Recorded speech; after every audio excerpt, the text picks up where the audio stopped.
Hey everyone, this is Patricia. So, as of the recording of this podcast, Season 2A of Moon Girl and Devil Dinosaur is complete. The last episode of Season 2A of Moon Girl and Devil Dinosaur aired last week, as of the recording of this podcast on the Disney Channel, and all 10 episodes have been up on Disney Plus for quite a while. In the meanwhile, Aaron and I are going to have to wait until Season 2B of Moon Girl and Devil Dinosaur premieres on the Disney Channel or on Disney Plus, and by the next month, as you guys know, that Season 2 of Monsters at Work will be coming out next month on the Disney Channel. We'll have to wait until May for us to tune into it on Disney Plus. From the looks of the trailers, there does seem to be a bit of potential that Season 2 could rectify all the flaws that we were pointing at during Season 1's discussion, so hopefully it'll be a little bit better.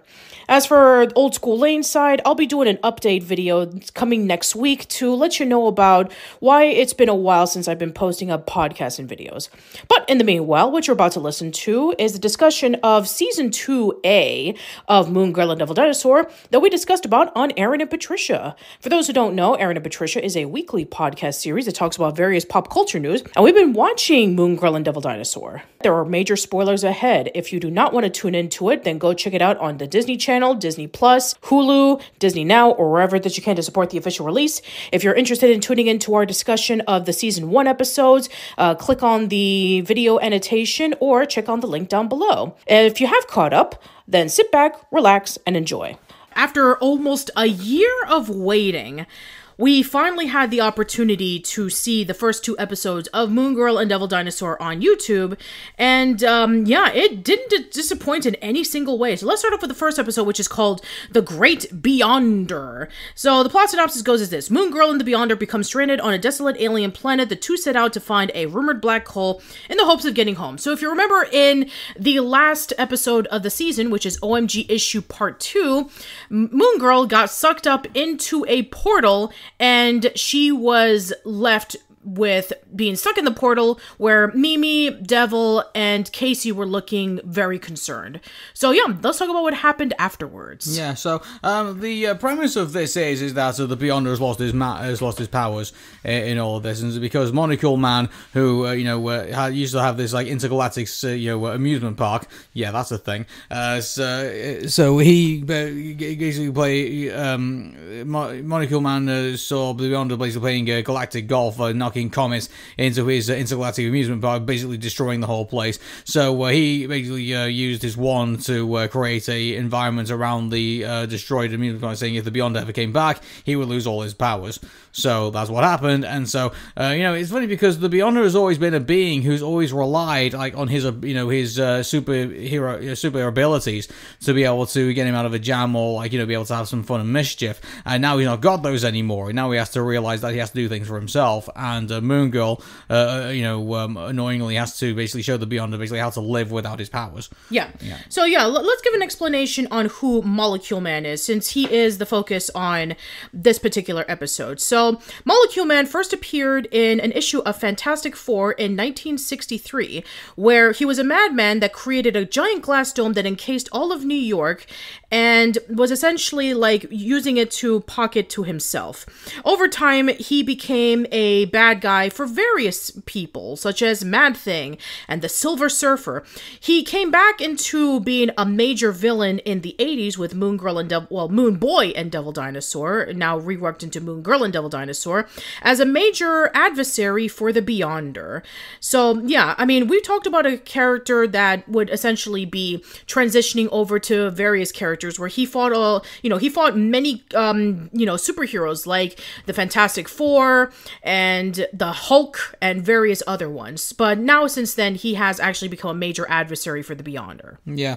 So the Monocle Man is the antagonist in this, and by the way, he's more powerful than Moon Girl in this, and basically nearly defeats Lafayette,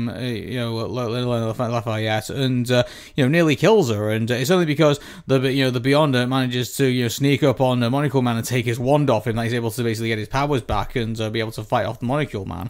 Yeah. So yeah, Mike. But I think the main, funny enough, like the rest of the episode kind of plays out like a standard episode of like I've lost all my powers and now I need to rely on my own things, and then you realize how much of a pain in the neck the Beyond has been for like all sorts of like alien creatures around the galaxy, and so though that's not really the takeaway of this episode. The takeaway in the episode is that poor Moon Girl is like absolutely starts having flashbacks and starts having like trauma from like the experience of like having a near death experience, and she has to live with that. Yeah. And so yeah, let's before we go into that, we'll cover more about that in the second episode, but let's cover what happened in the first episode. So before Molecule Man shows up, everybody in the galaxy hears that the Beyonder doesn't have his powers anymore, and they go after him. So the Beyonder did some pretty nasty stuff to pretty much everybody in different universes and multiverses. Even an alternative Moon Girl and Devil Dinosaur, which is Devil Girl and Moon Dinosaur.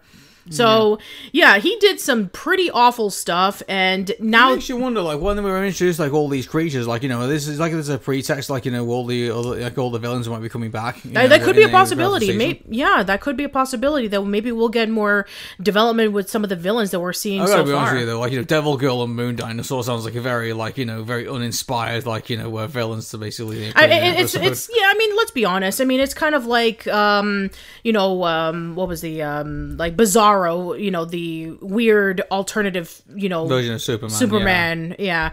Or, what was it? Another example, like Batmite, which is like this little tiny little superhero. Well, not a superhero, but kind of like a facsimile of a guy who dresses up like Batman because he wants to be like Batman. So, I mean, I guess we've had our fair share of like different takes on superheroes. I mean, we literally saw Across the Spider-Verse, and that has thousands of incarnations of Spider-Man or Spider-Woman. So, yeah, I guess this is sort of like that in a way, except more evil. I'm not sure. But anyway, but the takeaway from this is that the Beyonder has to learn how to be a normal human being or a normal being without his powers. I mean, he's absolutely miserable. His hair is deflated and he's not able to do his normal abilities. He's tired. He's sweating. He's actually feeling what it's like to be normal without powers, and he absolutely hates it. And then Lunella tells him the story that, hey, this is something that we have to go through every single day. And she actually teaches him something. She teaches him how to tiptoe. She teaches him how to do his hair. So, I mean, which is a great callback to Hair Today, Gone Tomorrow, where she actually cares more about doing hair. Great reference. Mm-hmm. So, yeah, it's only when Molecule Man shows up that things really, really get good. Where, he's really, really powerful. He defeats Lunella like it's nothing. And she is almost at the brink of death when Molecule Man crushes her with a whole bunch of rocks and basically, like, takes the rock and essentially makes it into quicksand for her to sink, with the exception of her face. And then he almost steps on her. And then, of course, the Beyonder, steals the wand from Molecule Man, and he gets his powers back and saves Lunella. And yeah, I mean, I just think that the fact that Moon Girl and the Beyonder were able to help each other in this episode was actually really great. And I'm really excited about what they're going to be doing for Molecule Man. One good nod, I think, that the Beyonder tries to do is that tries to give Lunella her confidence back and says, oh, hey, you've built this whole machine. Let's see if it works. Yeah, so, exactly. Like, because when the Beyonder tells Lunella about that this place used to be a theme park, and it had like a whole bunch of attractions and food, and it had like a black hole slide. Then she's like, oh, let's build a spaceship that can be able to travel at the right amount so that we can be able to get back home. And the Beyonder had gotten his powers back after stealing it from Molecule Man and turned him into a baby and got him stuck in jello. And he could have easily like snapped his fingers and brought her back, but no, he decided to help her confidence again by saying, let's see if this thing works. And it does. I mean, until the point in which they finally got to the point in which they reached her universe, and so he snapped her back, but it did work for a while. Yeah. So I mean, it's important though that we'll leave Lunella like with the fact that she with this I think this thing that I think she's going to be dealing with, I guess, throughout the season. So she's traumatized with the fact of her near-death experience, and she's in this position where she can't explain it to anybody because she doesn't want to give away the fact that she was Moon Girl, or even like want to worry her grandmother either, and like the original Moon Girl. So she's left left in this really horrible situation. She's like trying to cope for herself, and you can tell once we get into the second episode that she doesn't do a very good job of it. She feels very insecure about herself. I mean, it makes a lot of sense considering that she was fighting off this intergalactic being who had immense amounts of superpowers and was the first true test of her defeat. I mean, we got this in OMG issue 1 and 2, where she was defeated by the scientist and her lab was destroyed. But this is taking it to a different level, where, yeah, she was completely thrashed. She didn't stand a chance whatsoever. She tried fighting to the best of her abilities, but she didn't even lay a scratch on him. And, it was like, he even said to her, I don't even need to use my powers to defeat you. So that just goes to show you about just how absolutely threatening he was. And so when Moon Girl finally gets back to her dimension and reuniting with Mimi and with Casey and Devil, she realizes that she has so much to learn and that she is inadequate with trying to fight off even bigger intergalactic beings that may come in the future. And now we can go over to our second episode, which is Suit Up. Yeah. So we learned that Mimi was part of what they call the Hot Tomatoes, and we don't know what the originality of that name is. And if it turns out, we'll probably never find out if the censors have anything to do with it. But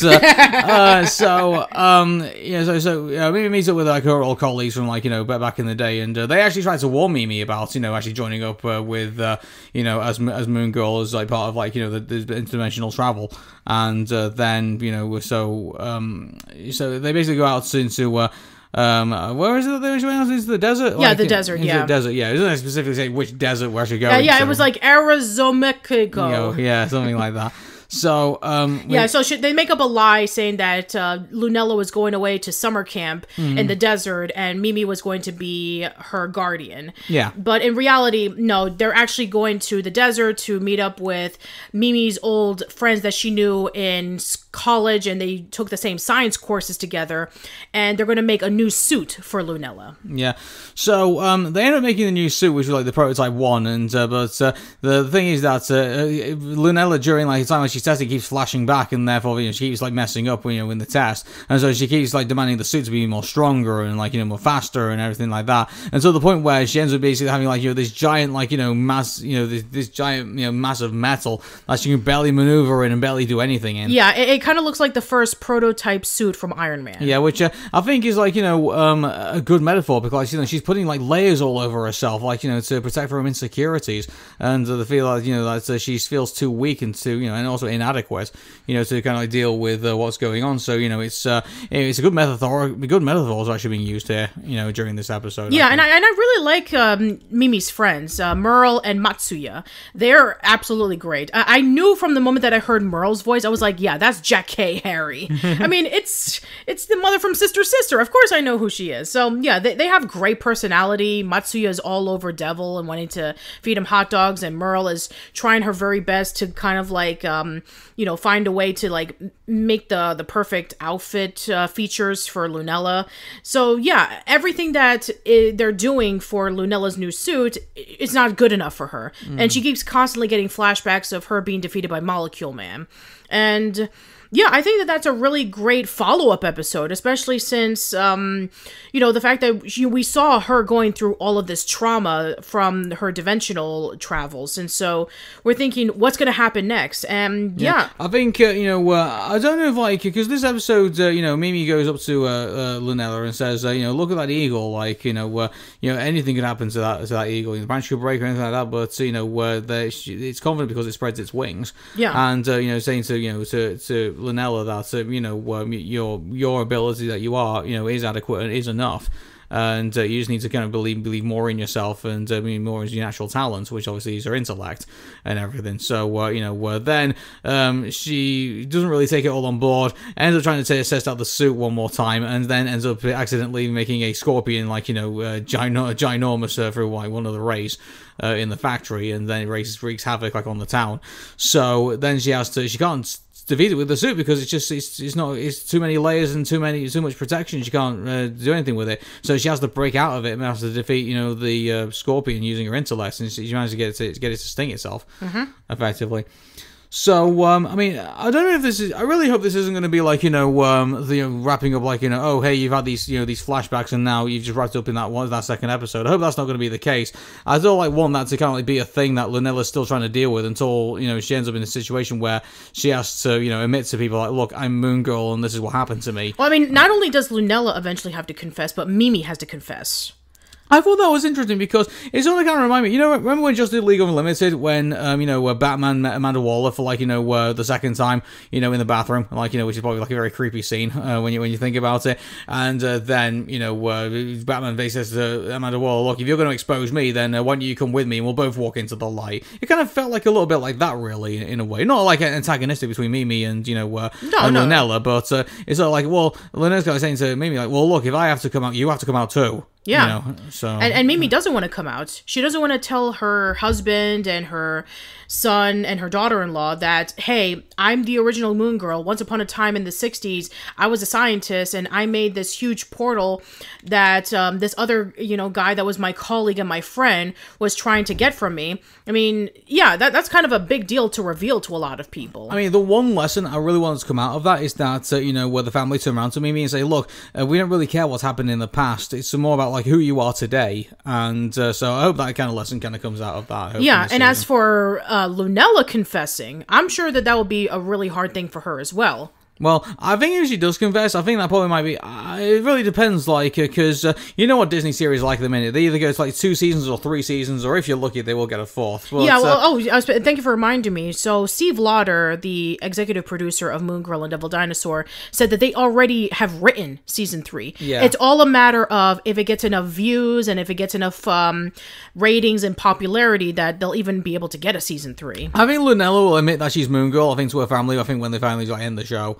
I think, because I think, I could probably see a situation where it's like, look, or even might be a case where, Lunella probably, like, graduates from, like, from middle school and, like, says, like, oh, look, well, I want to get on with my life now. It's outside of being Moon Girl. So, like, I mean, you see what direction they go in when she finally admits to her family that, she's a superhero. Yeah. Eventually, so. I mean, it's either one of 2 possibilities, that it will end in Season 2 and everything will be wrapped up, or they will get a 3rd season. It's just a matter about, what the response from the people are.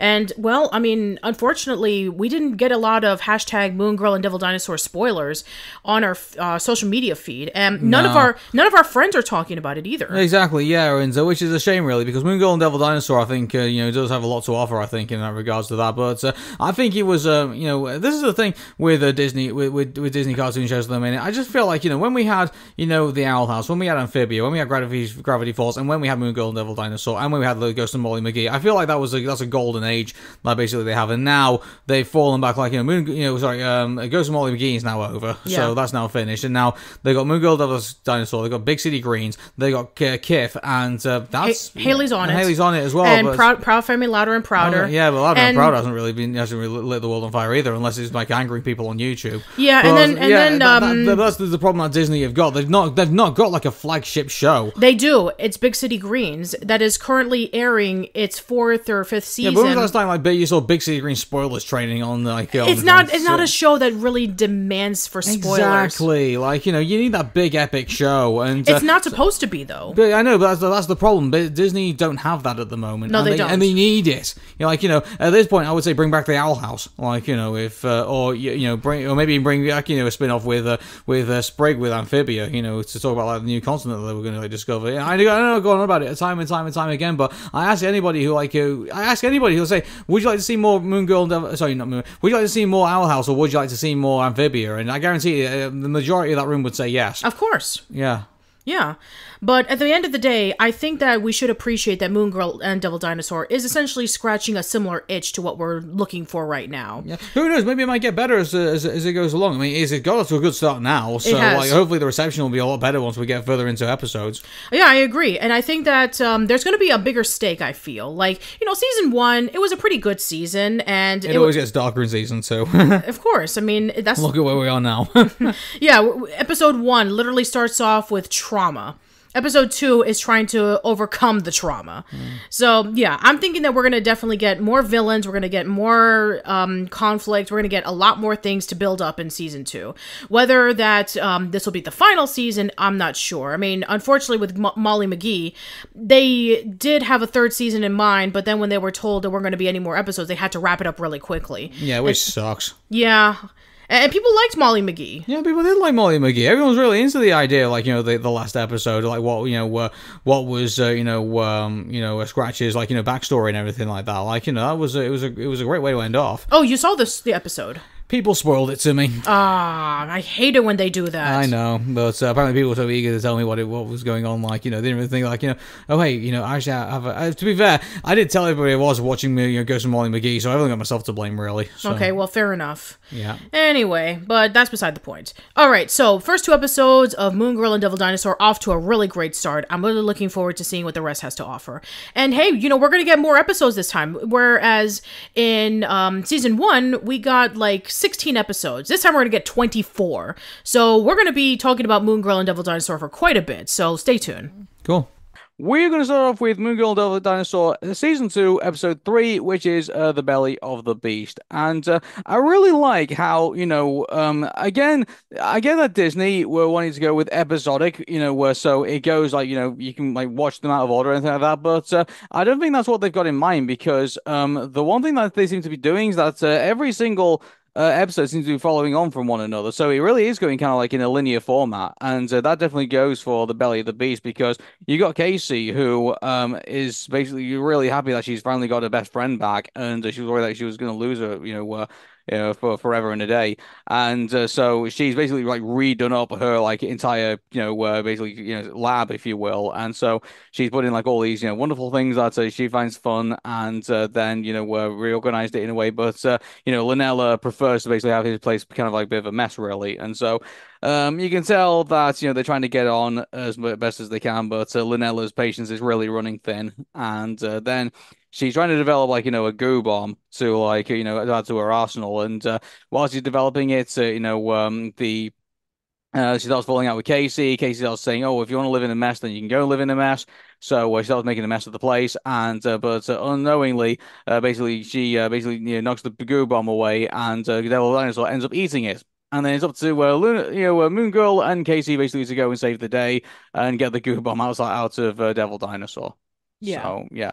It's you know what? This is a great episode, I think. I think that what they've done is they basically said, you know what, you need to, be bringing a lesson of like, yeah, you can be friends, and but it doesn't necessarily mean that you're not going to, annoy one another, and you don't listen to one another and things. And so, and also they're playing on the fact that, they're talking about, how, stressed out that, where Casey was, in regards to, the fact that, her, witnessing what happened. It's, I think that, they're learning lessons from Arthur. I think, because they are taking a situation which happened at the very end of season 1 and taking season 2, and they're telling everybody's perspective of like how they feel about what happened. And I think that's very good storytelling. I think in that regard, because Yeah, I do what agree. happened to Lunella was pretty traumatic. For her and for basically everyone else involved, and they're basically now telling everybody's kind of side of like how they felt about it. If Yeah, anything. we already knew about Lunella's side of it when we saw the last episode in which she was going through this PTSD of being almost defeated by a Molecule Man. But now we get to see from Casey's point of view about like, her best friend was gone for several hours and she didn't know where she was or how she was doing or if she was going to be okay. And then when she finally got, literally back, she left afterwards to go to Arizona to get a new suit. And so in the meanwhile, while Lunella and Mimi were going over to Arizona to get the suit situation, she was decorating and restructuring her entire lab and split it off into 2, where they had like a work study place and then they had like a chill location. There's a lot of things that are going on in the background that Lunella is like really frustrated on. There's a lot of things going on in the background that Casey's frustrated on. And so you have Casey playing this song, Count on Friends, over and over and over and over again, and it drives Lunella crazy. Then she starts getting a little bit overwhelmed with the fact that, Casey's way of organization is very different from Lunella's, where Casey has everything color coded and everything goes into a certain location, while Lunella likes everything in a disorganized way because she knows where everything is, even though it does look disorganized. And Casey finds that really infuriating. And so we have these two different mindsets of people who are trying to work in this one space. And we have the frustrations of what would happen if that were the case in which two people working on the same space would go through. We get to a point in which they have their major breaking off point, but they have to both rescue Devil Dinosaur because the goo grenade is inside of his stomach, and if it explodes, he literally turns into goo. And so we go have this whole magic school bus journey of entering inside of Devil's body and seeing all of the different cells and viruses and all these things attacking Lunella and Casey. And then finally, Lunella gets frustrated and breaks away from Casey, but then she gets captured herself. And so she's trying to break off of it. And then Casey rescues her, but then Lunella thinks that she can be able to solve it herself, but then she can't and activates the goo grenade. And then finally, they have to get out right before it's too late. They finally get out, and then you have this other subplot involving with Mimi telling Devil, "Hey, there's ice cream about. Do you want to go get some?" And Devil literally can't move, otherwise he activates the goo grenade. And you have all of these mosquitoes coming in and biting off on Devil, and he's like really, really itchy, and he can't move, and he wants ice cream, and he's itchy, and he wants to scratch himself. And so there's just a lot of things going on. Yeah, unfortunately, Devil Dinosaur ends up being the butt of the joke of this one, pretty much. Yeah, And he but does. I mean, it is played for hilarity, pretty much. And but mind you, you do feel sorry for him at the very end of the episode. Yeah, imagine if you can't like literally move an inch and you have to like, scratch an itch, or you're hungry and you want ice cream, or you have acid dripping on your face. You need to get an umbrella so you can protect yourself. It's like, yeah, he's been going through a lot of stuff in that one episode. Yeah. So again, I go like I said before, like I think Belly of the Beast. I think quite frankly is a fantastic Moon Girl and the Dinosaur episode, Hmm. and I think the fact that it's continuing on and they're continuing the story of evolving Moon Girl and also evolving her relationships with all her peers and everything. I think that is fantastic storytelling, in my opinion, and and also I think you got both Casey and I think Lunella, obviously re-establishing, or at least reevaluating where their relationship are and how much what their tolerance level is for one another and everything. So I think yeah, I think they did a great job I do in this. agree. Yeah. And then we finally get into episode four, so which would have been so we did last week's episode, so we're doing this week's episode now, which is Yeah. Ride or Die. And I love this episode actually because this is an episode where Lunella, Moon Girl realizes that not all villains are ha ha ha, I want to take over the world. Some of them have really deep backstories, which I think that's something that I think I've been missing out of Moon Girl. If it had to be any criticism, is that a lot of villains are basically we seem to not go develop too much into their backstories unless is a major villain of of the show, and so we get introduced to Quick Whip, and so the great thing about this Quick Whip character is that she originally didn't want to be a villain. She was someone who was struggling, doing her baking, because she wanted to, aspire to basically do that. And so obviously she ends up, in the hands of a criminal, and she demonstrates that she's actually, really good at doing that. And so she ends up basically going into the world of crime, but she didn't want to actually stay there. She was only doing it basically just to, basically rob the rich, and so she can basically do her, her thing. And then once she was able to do that, she ended up walking away. And I love the fact that we have an episode here that it gives you a feeling towards one of our villains, and because at the very beginning it's like, oh, it's just another Moon Girl villain, but no, it's it's someone you can really relate to. in this. I Yes. think it's fantastic. I do agree. And the fact that, she was this massive trickster who was constantly getting the slip on Moon Girl several times by like pointing out things that are obviously not there. Hey, look, there's Captain America. Hey, look, there's Thanos. Hey, look, there's a stain on your shirt. I mean, it's the most oldest trick in the book. And yet at the same time, Moon Girl keeps falling for it. The fact that she finally had Quick Whip captured, well, at the same time, they're supposed to be watching their favorite soap opera, The Old and the what was it again? Oh, it was Uh, it was the play on that words on that. The Bold and the Beautiful. The Bold and Yeah, Beautiful, yeah. yeah, So, I mean, to be funny, like, I mean, to be honest, like, the whole soap opera thing was basically just kind of like a side thing for Casey, and basically Devil Dinosaur has some jokes in. But for me, it was more like I felt more invested in, like, the obviously our main plot, in regards to that, which obviously, duh, it's the main plot. yeah.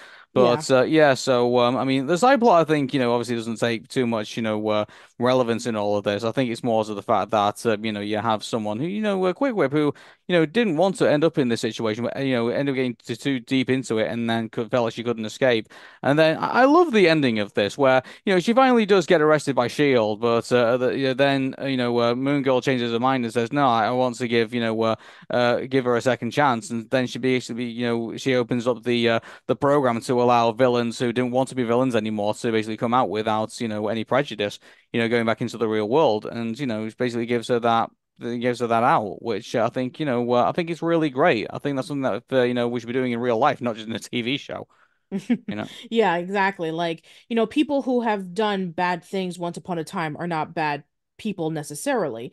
They've done a lot of mistakes, yes, but sometimes they had no other choice, or they didn't know that they had a second option to do. And so when they get involved in it, once they had did their time afterwards, they're going to have this bad reputation. I mean, they're going to have a criminal record for the rest of their lives. And so people are not going to want to hire them. They're going to want to hire people who are, obviously have never committed a crime before because they feel that they're more safer.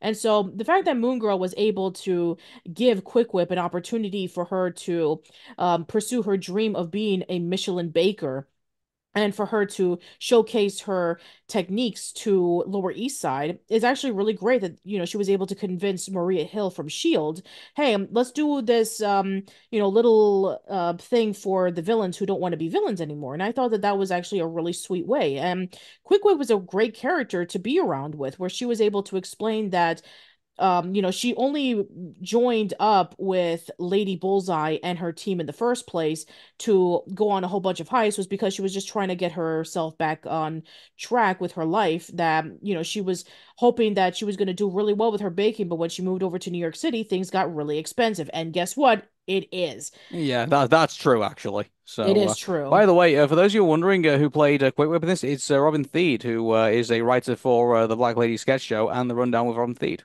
So, Yeah. yeah. So yeah, a great performance that she did for this character. Oh yeah, she did. I love this character. I really Yeah. do. And who knows? Maybe we might see more of her. So, Yeah.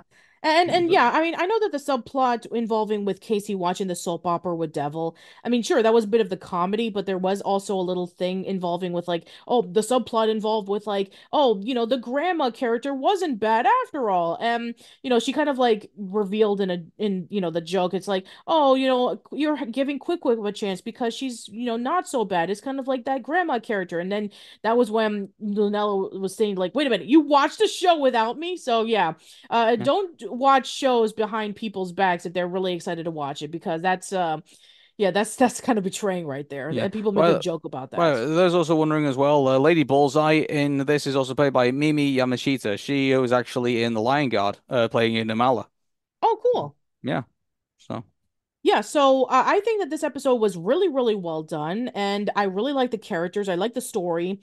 I really like the outcome of it. So yeah, I think that this was definitely a banger. So yeah, episodes 3 and 4 were really well done. Yeah, and also just to let guys, this is actually one of the very few episodes where where Lunella doesn't start the soundtrack, through her machine. She is actually the guy on the train actually starts the music.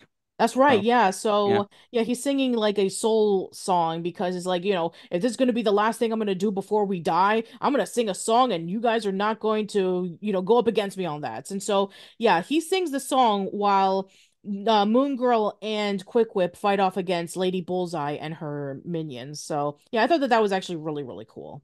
Cool. So, Moon Girl Devil Dinosaur, episodes 5 and episode 6. Yes. So we have Kid Kree and Wish-Tar. So let's talk about the first one. So one day, Lunella meets up with a strange boy known as Marvin, and she's trying to get to know him, but he's acting a little bit off until we find out that his dad was like a former military guy, and he was like in an academy that he didn't do very well on. And so he doesn't exactly know how to react normally to people, but then he starts having a really close relationship with Lunella because they're both science and math nerds. Yeah, and you got to feel for Marvin because, like, he's got an overbearing dad, and he's just he feels like he can't, he has to be like, this image of like, masculinity, and he just can't be that. Like, he's just a massive nerd, like Lunella is. Basically. Yeah, And yeah, so a lot of people, a lot of kids can sympathize with that situation because I'm sure there's a lot of people out there who feel like they're being put in a situation where they feel they have to be this, but they're not. They are who they are.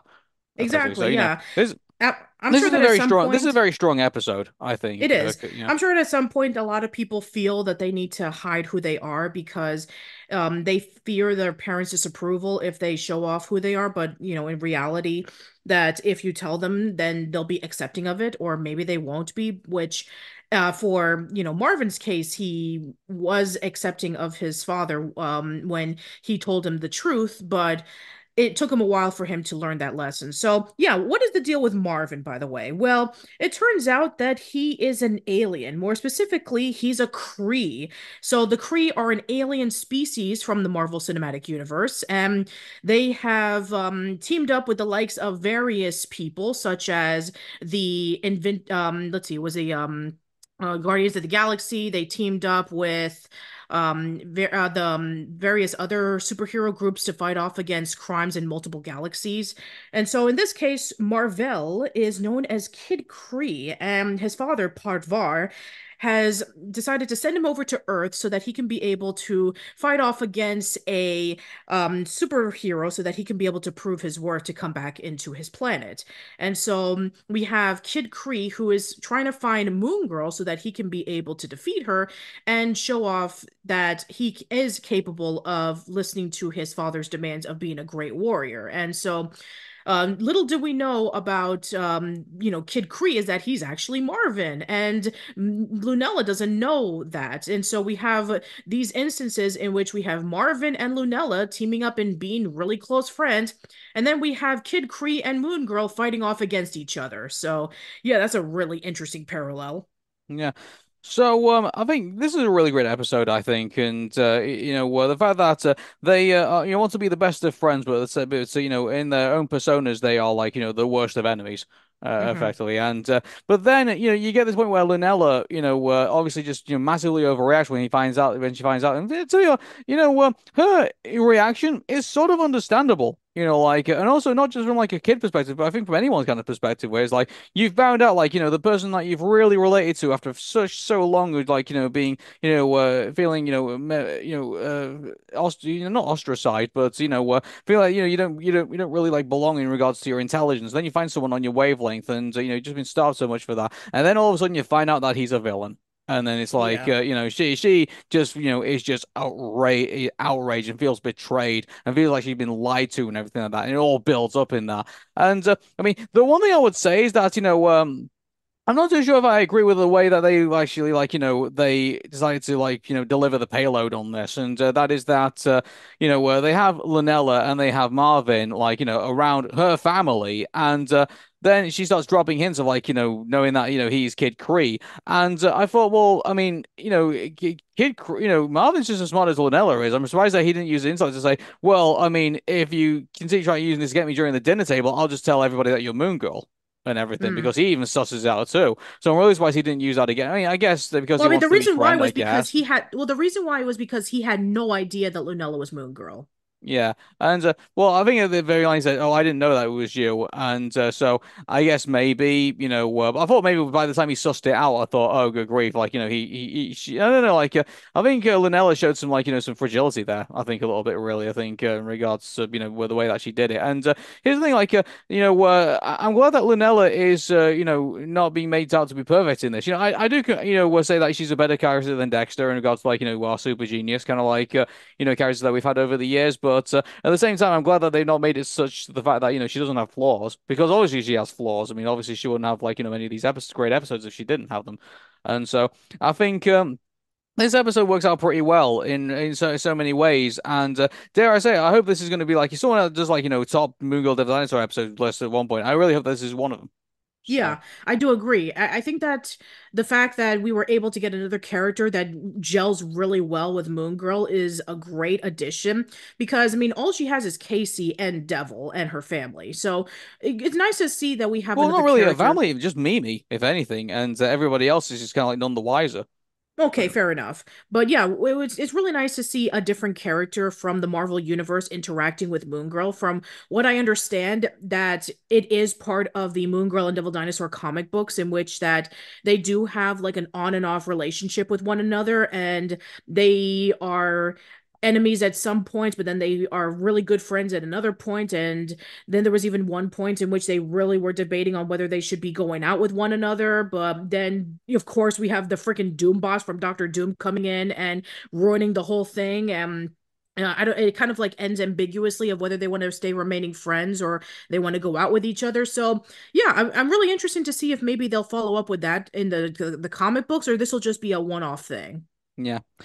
So then we get episode 6, which is Wish-Tar. And I Oh mean, wow, this was a really interesting one. is this? I mean, I highly doubt it's going to be, but I mean, is this going to be like the last time we see the Beyonder That's a from the looks really of it? interesting question, considering that Moon Girl wished that the Beyonder would just go away. So I don't know if he will literally take it to heart if he does go away. If so, then this will be really To interesting. be fair, in this episode, I sort of kind of see Lunella's point. I mean, the Beyonder has created some of the mayhem in this show, pretty much, and so I mean, like, he can't really paint himself as the good guy, can he? When you really think about it, I mean, he has saved, Moon Girl, on one occasion, but at the same time, like, he created that sort of situation in the first place, pretty Yeah, much. So, like, exactly. He's definitely either leaning towards chaotic good or chaotic neutral.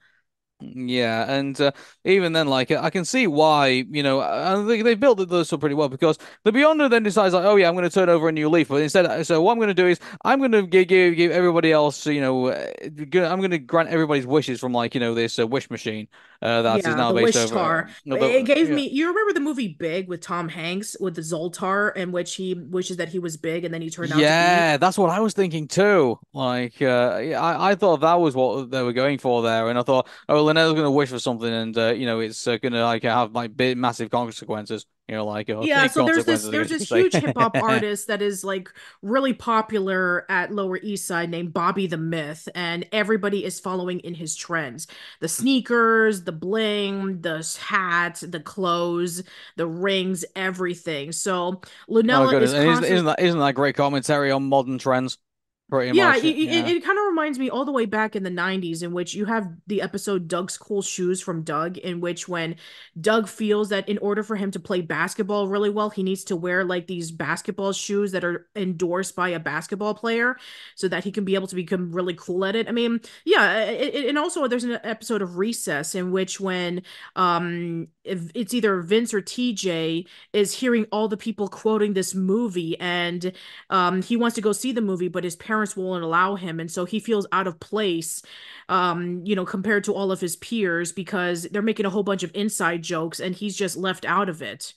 So yeah, I mean, there's at least one episode of a TV show that is about, somebody who wants to fit in with the crowd when something is really popular, and they will do anything so that they can be able to get a part of it. And yeah, no exception here with Lunella and Casey using the wish tar to wish every single thing that Bobby the Myth is doing to make themselves look cool and in with the crowd.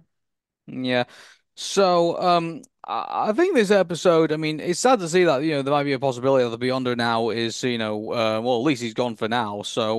I'm interested to see, how they play on this. Like, is this going to be, him, gone until, like, the very end of the series, or is this going to be him, where he's only going to, like, make rare appearances?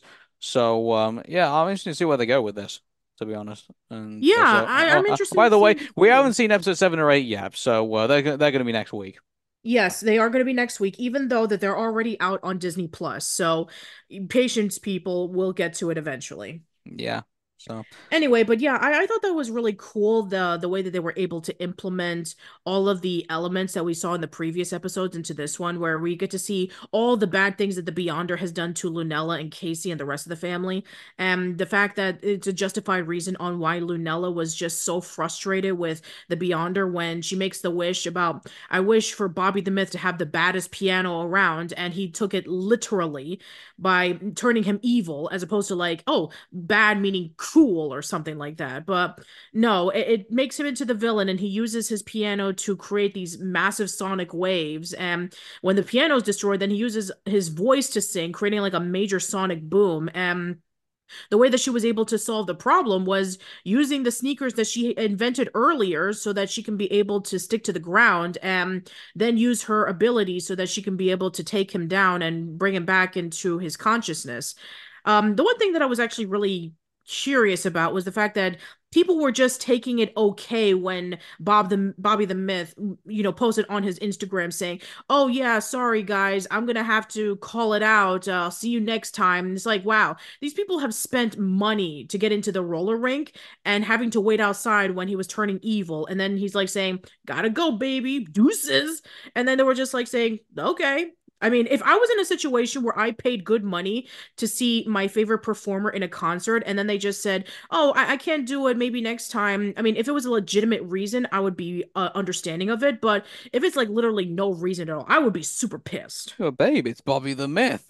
Like, he's cool, and yeah, like that would have been that would have been interesting if they ended off with that, like saying like, oh, what a jip, Bobby the Myth, lagged us all off. We're not And gonna then he just maybe, loses popularity, and then they just move on to the well, next maybe. influencer. Well, yeah, actually, that's unfortunate what will happen. Like, oh, we're not going to like follow trends ever again. Then all of a sudden their phones light up and they say, here's here's this, a unicorn, thing that you have to like, stick on your head or something like that. I don't know, I don't but know. yeah, something stupid. Yeah, But really stupid. yeah, I would say the Kid Kree episode I think is probably my favorite out of the two. I think Yeah, that I do too. I Although I will give credit for the line that Lunella says at the end of the Wish-Tar episode, where she says, "I'd rather be a nerd than follow the herd." I thought that that was actually really cool. But yeah, the mm, Kid Kree episode was definitely the stronger episode because it gave us a character that was a really memorable highlight for the series, and it was able to raise the stakes up for a friend to be at the same time an enemy.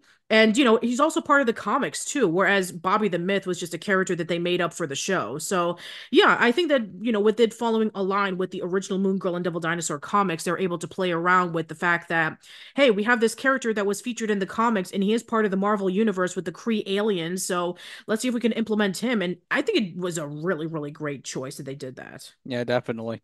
Moon Girl and Devil Dinosaur, episode 7 and episode 8. This feels like a game with two halves for me. Like, there's an episode that I really, really do like, which is the first one we're going to talk about, and then there's the second episode, which kind of feels a bit like it sounds like they're trying to give Devil like his own episodes, but I got to be honest. I mean, the one I think is has a very, very good lesson towards it in episode 7, and episode eight's very, very plain, in my Yeah, so opinion. let's talk about the first episode. Make it, don't break it. So IS 833 gets a new scientist teacher, and her name is Dr. Ojo from Wakanda. So yeah, we're finally going into more in depth with the Black Panther universe. So she By wants the us. way, this, canonly makes sense, not because they're all part of the same universe, but if you remember, Wakanda was actually going to be reaching out to like, poorer communities to like, make them, educate them more in like, in technologies and things like that. So even to the narrative of Black Panther in Moon Girl Devil Dinosaur, this makes sense It that they would does. send her out to basically become a science teacher. And that's really great. I really did appreciate they were able to keep within that continuity.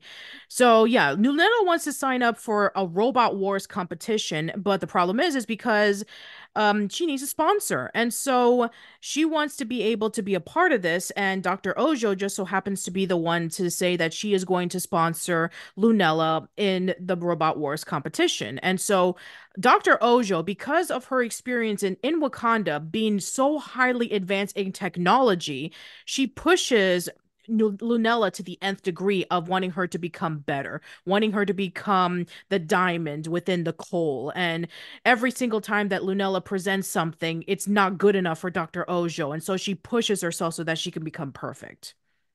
Yeah. And so I love this episode because I mean like you see Moon, Lunella being pushed basically towards the edge of reason effectively, like this whole a thing that she can't get the praise that she normally gets, so she's having to like push everything to like the crank it up to 11 to like reference our episode today. But but then you just see once she he does finally get the exception, and then he's going to go all the way to like try and win the robot wars, and but then ends up failing, and then she just has a she has like a breakdown, and she just just collapses on herself, and then it's up for like her friends and Mimi to and Casey to try and get her out of it, and this is what I like about this episode. But the one critique I would have about it is that I think Mimi gets introduced into this episode a little bit too late. I think I would have been like introduced probably like a bit halfway in, I think, and to have a conversation between like her and Lunella, and then after that you could probably like continue on the conversation like towards the end of the episode. And I thought Yeah, but I think that they were able to play it off really well because this is Lunella's battle by herself. That she needs to be able to break out of her constant criticisms towards herself, saying that she's not good enough. And Well, I mean, I would disagree because I mean, yes, Lunella did break out of this herself, but only because she's had positive reinforcement around her. I love this episode because it utilizes Casey so well in this. Like, she is the loyal best friend in this, and if you want an example of an episode where Casey is put in as the best loyal best friend of Lunella Lafayette, this is the episode that you need to watch. I yeah. think. And not to mention that it was able to play off throughout the early parts of the episode, where we do get to see that Casey is trying to get Lunella to get a break. That way she can be able to ease her mind into creating some new ideas for the robot for the competition. And then it calls back full circle when she puts the headphones on Lunella and is playing the same song that it was playing throughout the earlier part of the episode, where she was able to swim through all of the negativity that she was going through, finds the diamond, and gets the power of positivity and breaks down and destroys all the negative stuff that she was going through. So, yeah, it was able to become full circle from that. Yeah, I like the fact that the thing that's that was being pressure on Linnell is that I want you to be a diamond, and because as we all know, it's White Diamond who basically plays Linnell. Well, I mean, Diamond Well, White. Diamond White, White sorry. Diamond is a character from Steven Universe. I apologize. Yeah, Diamond White. But I really like that, and yeah, again, like I think one thing I think that was pretty cool with the I think what they should have done really with the science teacher is that they said the explanation that she gives to putting so much pressure on Linnella is that well I've had a lot of pressure put on me when I was learning how to do my things, and that's how I ended with my PhD, my four PhDs and things. Yeah, So I like mean, like yeah. she got her training from Wakanda. It's not too much of a surprise why there's so much pressure put onto her so that she can be able to go above and beyond with helping out the Black Panther with all the technological things that they have to do over there. So again, it's not too much of a surprise on the type of teachings that she probably got was probably really harsh. I probably imagine it was, and it would have been nice though if like maybe we had some like segues, maybe like Yeah, like when we could saying have seen yeah. Okoye, we could have seen maybe even the Black Panther. Like I would have loved to have seen like a little bit of like maybe cut like cut pictures or even like a flashback scene of that I would love to have maybe even seen her telling the story of all the training that she did get in Wakanda. That would have been really great too. But maybe they're saving it for another episode because it could be a possibility that we might see Dr. Ojo again, or maybe it's just left to just piecing the story bits together. Yeah. So, I just think that with this episode, I think, yeah, this is one of the, definitely, out of all the Moon Girl Devil Dinosaur episodes, this is one of the important episodes, I think, I do because, agree. This is yeah, definitely one of the crucial episodes to tune into. yeah, and Yeah, not only that, because not because it's like it's because it's good for our characters, but it has a really great message at the end of it as well. Like, you stop pushing yourself, like, to the far ends of your of reason to, try and. Say that you're to get your success of like other peers, like if people around you are telling you you're doing okay, then you should just accept that.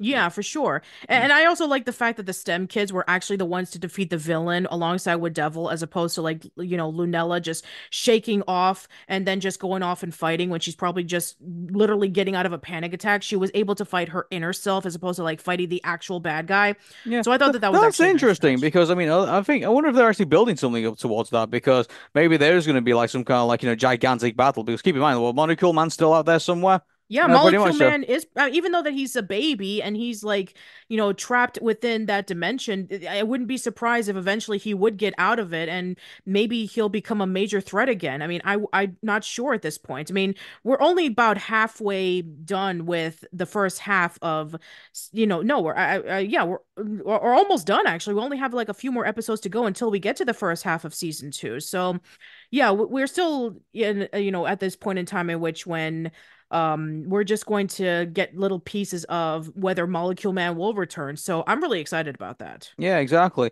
So, because I mean, the one thing I would say is that it looks like they're trying to like build up our like side characters as well. Which I mean, once you start doing that, you're obviously going to like want to have like some like big, climactic battle. I think at the very end of it, which I think I don't get. I think I get the feeling that we're starting to get towards that because we've been introduced, to Mimi and all of her friends as well, like out in the desert, and then we're introduced to like all of Linella's classmates as well, and then Yeah, also we got Linella's introduced to now. Kree Kid in the last Yeah, episode. Cricket as well. So, we're starting to get allies being built up and seeing how powerful they are. And it does make me wonder if this is going to where they're going to go with this and how they're going to utilize all these characters in the future. Like because I'd hate them to just be like just one episode characters. Like I feel like they should like build this up towards like, oh hey, there's a big threat that's going to come over that's going to like Moon Girl can't do this on her own. She's going to need the episode. I can't remember which episode it was. The one where like all the characters got together because they didn't want to see their neighborhood gentrified and stuff like that. Oh, Like you're talking about like Mother Like Moon Girl. yeah, yeah, exactly. So like there was that, and so I'd like to see another version of that. Like except that the stakes are way higher at this point. Like it's not just the neighborhood; it potentially could be the world. And then it's like Ooh, so Lynette, it's like it's Moon Girl, Devil Dinosaur, and all her friends and everybody who have to come to the rescue and everything. And then it probably could be the awkward conversation that Moon Girl's gonna have to have. That she turns around to her family and says, "Look, I am Lunelli at Lafayette. Like I've been Moon Girl this entire time. And I need your help." So like, absolutely. yeah, they should so build that up.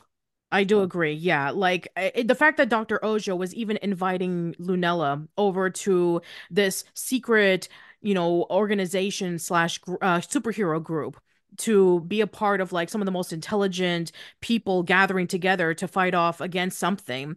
I mean, we could see a possibility that maybe Dr. Ojo would come back and maybe Lunella would eventually be ready to join up in a major group like this. yeah. So anyway, time will tell.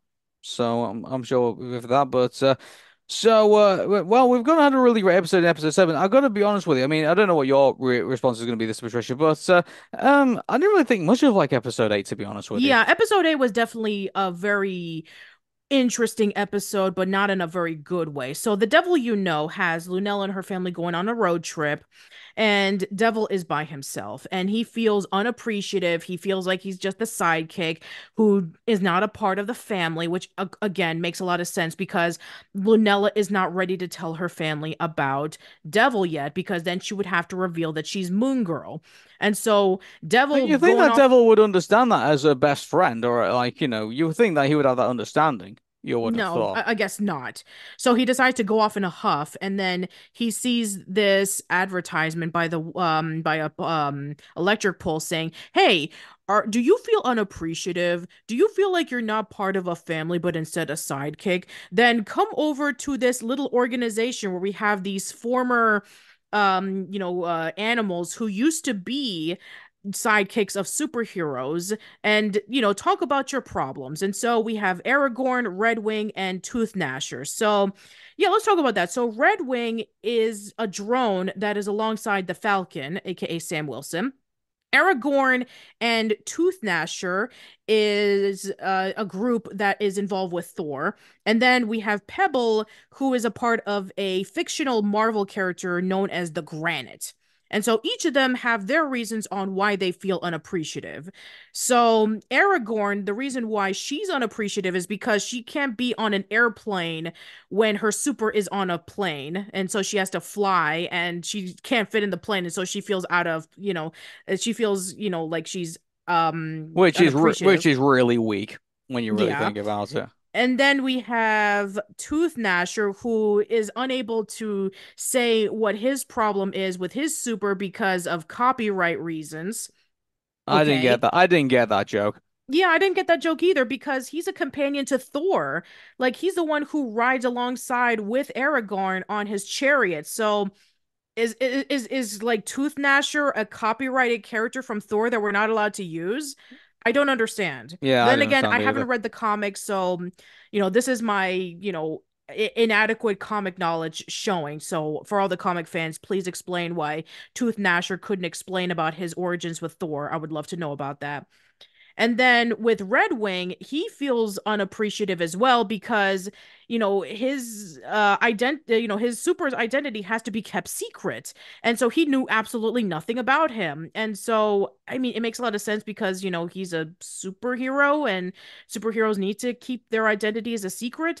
And then you have Pebble, who the reason why they ran away from their super was because the super was going to be moving away and it said no dogs allowed, and he has a man cave that he cares for a lot more than Pebble, and so he decides that he's going to run away and leave Granite out in the dust. And so they all have their reasons on why they have left their supers. And then Devil comes in, and at first everything goes fine. They have their dinner, they hang out, they play games. And then we have Pebble wanting to go over to his former super's man cave and destroy the whole thing out of revenge. And it's stupid. It's really dumb. It's just petty, reasoning on Yeah, why they want to be able to do and this. all of it is just like they just like explained away as misunderstandings, and it's Yeah, just it was a like simple, yeah, all of them have been misunderstandings. yeah, exactly. Like they're Like going the through all this granite trouble for literally nothing. comes in. Yeah, it was all for nothing. The granite literally comes in, sees Pebble, gets really excited because he missed missed him so much, and then explains, "Oh, I've been a part of this group where I've been surrounded by superheroes who have missed her sidekicks, and oh." Aragorn, the reason why that your super was in an airplane was because you could have the freedom to fly. And oh, Red Wing, it turns out that, you have your super whose name is Rodney. And then Tooth Gnasher, oh, we don't talk about you. So Tooth Gnasher's just left in the dust, which sucks, by the way. And then Devil then realizes that, oh, well, he's not in the same predicament as those other supers because Lunella's been really good to him. Like they've had a lot of adventures together and they've had a lot of love and appreciation for one another. So, yeah, that just comes and goes really quickly. Yeah, it's just this whole I just it's a shame really because we don't get very many. Keep in mind like a lot of like the series so far has focused around Lunella Lafayette and Moon Girl and her complex relationship that she has with her family in regards to being a superhero and also being their daughter being the daughter of the family. So there's all of that going on and. We don't really get to focus like all that too much on Devil Dinosaur unless something cool kind of happens or something funny kind of happens. He's kind of like he has become become a bit comedic, Yeah, I really mean, there fitting have been a this. few episodes in season one where he is the focus, like Teacher's Pet and Devil on the Shoulder. But yeah, I mean, other than that, episodes like that have him alone. is not very strong compared to Lunella's. Exactly, but the title of the show is Moon Girl and Devil Dinosaur, and let's be honest, we've seen a lot more of Moon Girl than we have of Devil Dinosaur.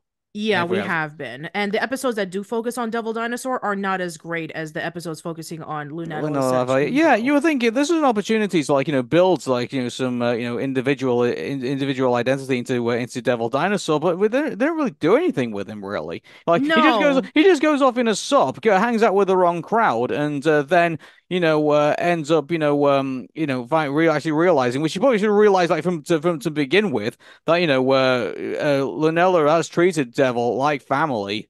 From that, and yeah, a lot of it's just kind of like really petty and like just really sour, and then they realize how stupid they've all been, like, at the end of the episode. Nothing was achieved here, really. Yeah.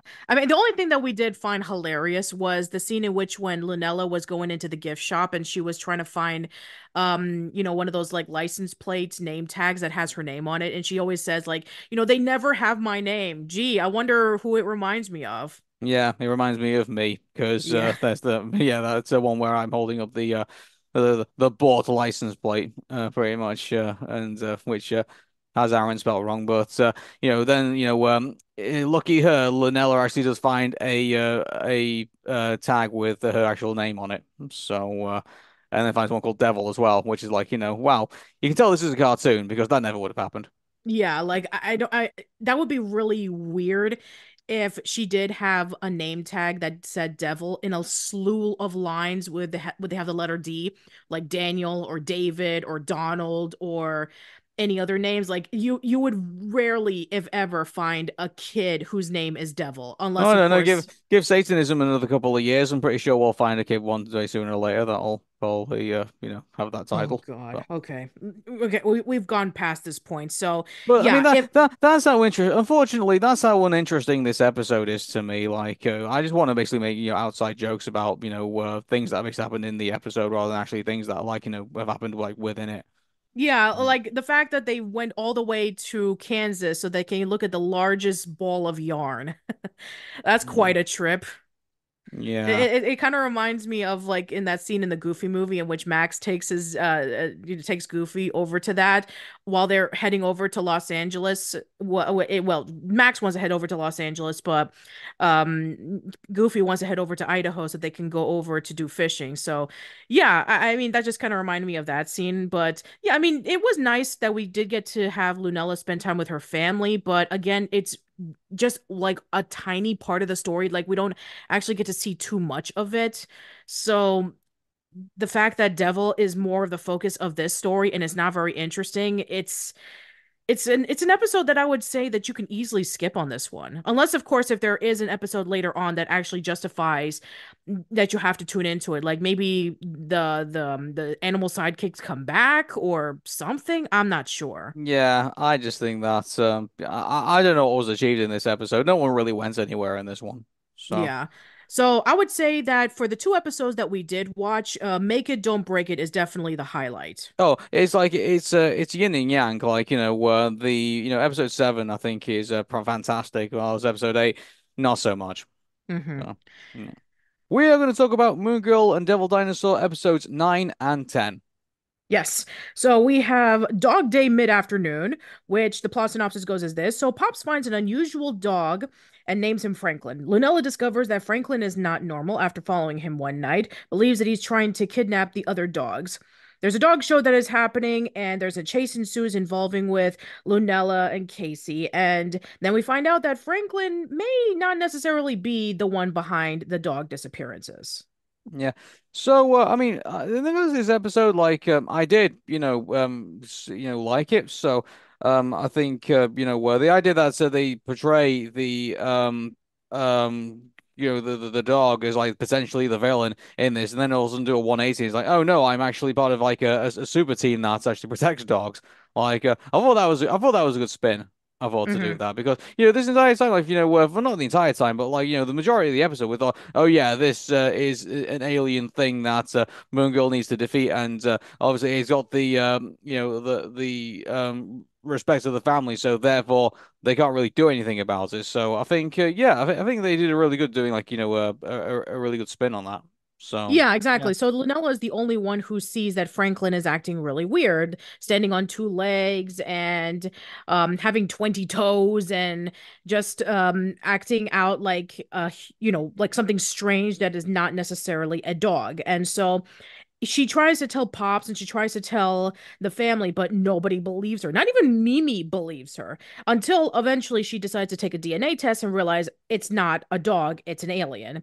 And then finally during the dog show, where we have the situation where they decide, okay, so if Pops is not going to believe that Franklin is an alien, they're going to have Devil disguise himself as a dog, which by the way, I love the callback that they were able to do in a previous episode that we talked about. I would say all the way in episode 3, I think it was, where they were testing out the shrink potion. And it's funny that in the last one that we talked about, where we had like Devil, accidentally like swallowing it and eventually like disappearing, but they were able to like perfect it when they had to like shrink themselves down so that they can be able to make sure that Devil doesn't completely disappear Yeah, altogether. So that was kind of cute, but I mean, the one thing that was kind of weird is that why did Mimi not believe Lunella when she said that I've done a DNA test and I don't believe the dog is like of this earth. Like well, you think out of all the people in the family that would believe you think Mimi would be the one that would side with her, wouldn't yeah, you? that's interesting. I don't know if it's either one of two things. Like she legitimately does not believe that this cute dog is an alien, or maybe she's trying to hide the fact that maybe she kind of knows it's an alien, but she didn't want to reveal that secret that she was the original Moon Girl just yet. Yeah, it's like it's kind of I don't know if like you peer pressure from the family to like not believe Lynella, but yeah, you would have thought like somewhere down the line, like when she got away from all the rest of the members of the family, that yeah, it would she would like say, oh yeah, I let's check out this dog. Hmm. It's just I don't know, it's kind of strange. It is So very strange, yeah. So yeah, so it turns out that Franklin was not the bad guy all along. So it turns out that it's actually the main dog show presenter, Cat Swan, that is the one who's using a dog whistle so that she can be able to control all the dogs to steal all of their prized possessions. So there's this backstory involving with by that. the way, that's a literal dog whistle, not like a term that people use. Yes, it is a literal dog whistle that is shaped like a dog, and it is a whistle, and she uses it to control the dogs. So, yeah, I was getting a lot of interesting vibes with this character where, she had loved dogs, but dogs did not love her. And so she decides, okay, I found this dog whistle one day on a yard sale. I'm going to buy it and then use it to basically control all the dogs to my will. Okay. That's that's taking it to the nth degree, isn't it? Well, I mean, like we've seen other weird villains in this I series, guess so I that's true. think Yeah, fair enough. this fits the criteria I think in regards to the villains. So yeah, and also obviously Disney cartoon show. So I think yeah, I'll buy this as far as Okay, I'm concerned. fair enough. Yeah. Yeah, And I mean there are so it's many. not what you see in DuckTales really, where that you see in Moon Girl and Devil Dinosaur. But Oh, hey, speaking of DuckTales, thank you for bringing that up. Who voices as Franklin? Well, it's none other than David Tennant. oh cool. So Yeah, so as you guys know, David Tennant is the voice of Scrooge McDuck. DuckTale. Yeah, Scrooge McDuck from the reboot of DuckTales, not the original. That was Alan Young. But yeah, I do love the fact that they were able to bring David Tennant to voice as this dog who is trying to rescue the other dogs from being controlled. I thought that that was actually really good casting. Yeah, I thought that was pretty good too, and I like the fact that they basically explained it away of like oh, I just think this accent's really cool. So Yeah. like. Yes, I just like this Scottish accent. I think it sounds very dapper on me. So I thought that was actually pretty funny. And he was the one who actually told the backstory because, as you guys know, from the previous episode, Wish-Tar, that the Beyonder is not around because Lunella wished him to go away. So he was the one who told the backstory of Cat Swan as opposed to like the Beyonder who would just break the fourth wall. So I'm glad that they were able to bring that subject up. It's interesting that the Beyonder now is like no longer there. Like, I mean, is it just the fact that I don't know, were they just paying these voice actors by the hour or something like that? Like, just it's kind of weird how they've just kind of like just explained him away, just like like that, and why he's not because like as far as I'm aware, he's like a really popular character. So like, I'm really surprised they decided to like at that point whereas they're no longer gonna be using him for now. I So mean, if we can consider the fact that we don't know when this was the episodes of season two were produced, and if you remember, Matrix Resurrections came out around what was it, 2022 or 23? mm, So maybe Lawrence Fishburne was busy doing Morbius around the time of production. no, no, no, we'll see. But yeah, I mean, in regards to this episode, I mean, it's a good Moon Girl the Dinosaur episode. So I Yeah, mean, I thought it was a nice change of pace focusing on Pops this time around because we haven't really focused on him as a character. I mean, we focused on Mimi a few times in the series. We focused on Lunella's mother in like Mother Like Moon Girl. So we didn't really get a focus on Pops this time around, which I thought it was really nice that we got a focus on him loving dogs and wanting to be a part of the dog show. So yeah, I think that that was definitely something that I was hoping to see at some yeah, point. and also we've known about Pops's love of dogs before. So like this is obviously in canon of with the season one when we first met him. So Exactly, yeah. yeah, So so it was a good a good episode to do. callback, by the way. Yeah, very good callback. In fact, this is a great thing about some of the episodes that we've watched. I mean, like, they are not ignoring the fact that, other episodes preceded it. Like, they are actually mentioning that, oh, hey, remember when you watched this show before? Like, oh, hey, we're going to go back to it and, continue, like, the continuity of some stories. So Hmm. I think that's really good. And, I've always said, like, they should continue doing that. Like, Yeah, I get now, like, Disney shows need to be episodic. I totally get that. But at the same time, it's nice that when you have callbacks to like from previous things that have happened because it shows progression of like the characters and the story. right, right. Yeah. So Yeah, I think I that's think that Franklin is adorable in the most ugliest way. they said Prime was ugly, and then you realize that dare I say, I think he only starts becoming like he starts off as an ugly dog like, and then he becomes a cool character when David Tennant hits the scene. Pretty Yeah, much, I and know. like, yeah, it's like it's amazing how you can make things seem differently when you basically put them in a different light. So For sure. yeah, I think that's pretty cool. I think that's pretty cool too. And I also like the callback that when they were arresting Kat and they were putting them into their rocket ship, it's actually a phone box, like a callback to Doctor Who. Yeah, and it's shaped like a doghouse as well. Yeah, yeah. Yeah, So yeah, and I then had to do the joke like it's like Bob says, "Oh, can't you stay?" It's like no, he has to go back to his home planet. It's like I have to go now. My planet needs me. and Poochie's a dog, so it's like they knew what they were doing. Oh yeah, like I kind of figured they did that on purpose. Uh, Yeah, another thing they did on purpose is that there are so many dog puns in this episode, so much so that they actually counted it. They had a uh, counter every time that they made a dog pun. do you remember the what was it, the S word counter every time like on South They Park in every the time they South said the Park S? episode, yeah, where Yeah, they yes. counted all the times that they were able to say the S word, and it was like what, over 130. No, it's Uh, the amount of times they were allowed to say it within the rules of the FTC. I think yeah. that was it. So yeah, so they Yeah, actually and in counted. this case with the dog puns, I mean they didn't go over 130 obviously, but they did it just enough that it was actually pretty funny. They even did it for the song where that Moon Girl was playing in the background where they actually did have the dog puns as well. So that was actually pretty clever. Yeah. And then we move on to the next episode, which is in the heist. So, Yeah, so while visiting the museum, Lunella and the STEM kids become curious about a gem. Lunella recognizes it as Kree, calls Melvar, who reveals that it actually causes weather-type disasters when exposed to full sunlight. So they go into a heist to steal it, but they have to avoid the museum curator who is onto their scheme. So yeah, this is a great showcase of the STEM kids once again, because as you guys know from the episode that we talked about last week, Make It Don't Break It, where we actually did get to see the STEM kids being a part of the Robot Wars competition, that they were really smart and intelligent, but at the same time, they're just regular kids. So we get more information about them. yeah, it's interesting that we're getting more STEM episodes because, I mean, I've said, I think in previous episodes that I think that, they are going to build this up like for when we have on our next encounter with Molecule Man. So Hmm. I think that it's interesting that we're kind of going that direction with the STEM kids. Like, I think they're going to be part of like, the big finale, I think, for Moon Girl Yeah, Devil that might Dinosaur. be a strong possibility for sure. Yeah, definitely. So, interesting to see where they go with him in that regard. And also, just so you know that the guy who plays Doctor STEM is actually Peter Weller in this. That's awesome. Yeah. So, and he plays him very well. I have to He say, like does. He plays he him as like this snooty, like very uptight.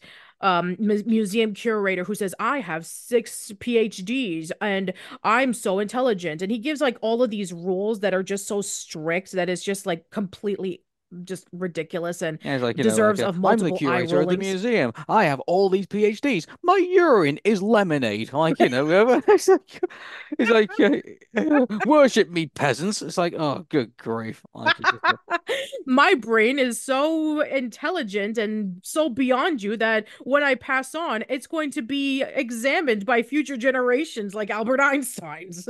yeah, to get over yourself. Yeah, And seriously. Get what? a hobby. Go outside and fly some kites or do something else that doesn't involve with a museum.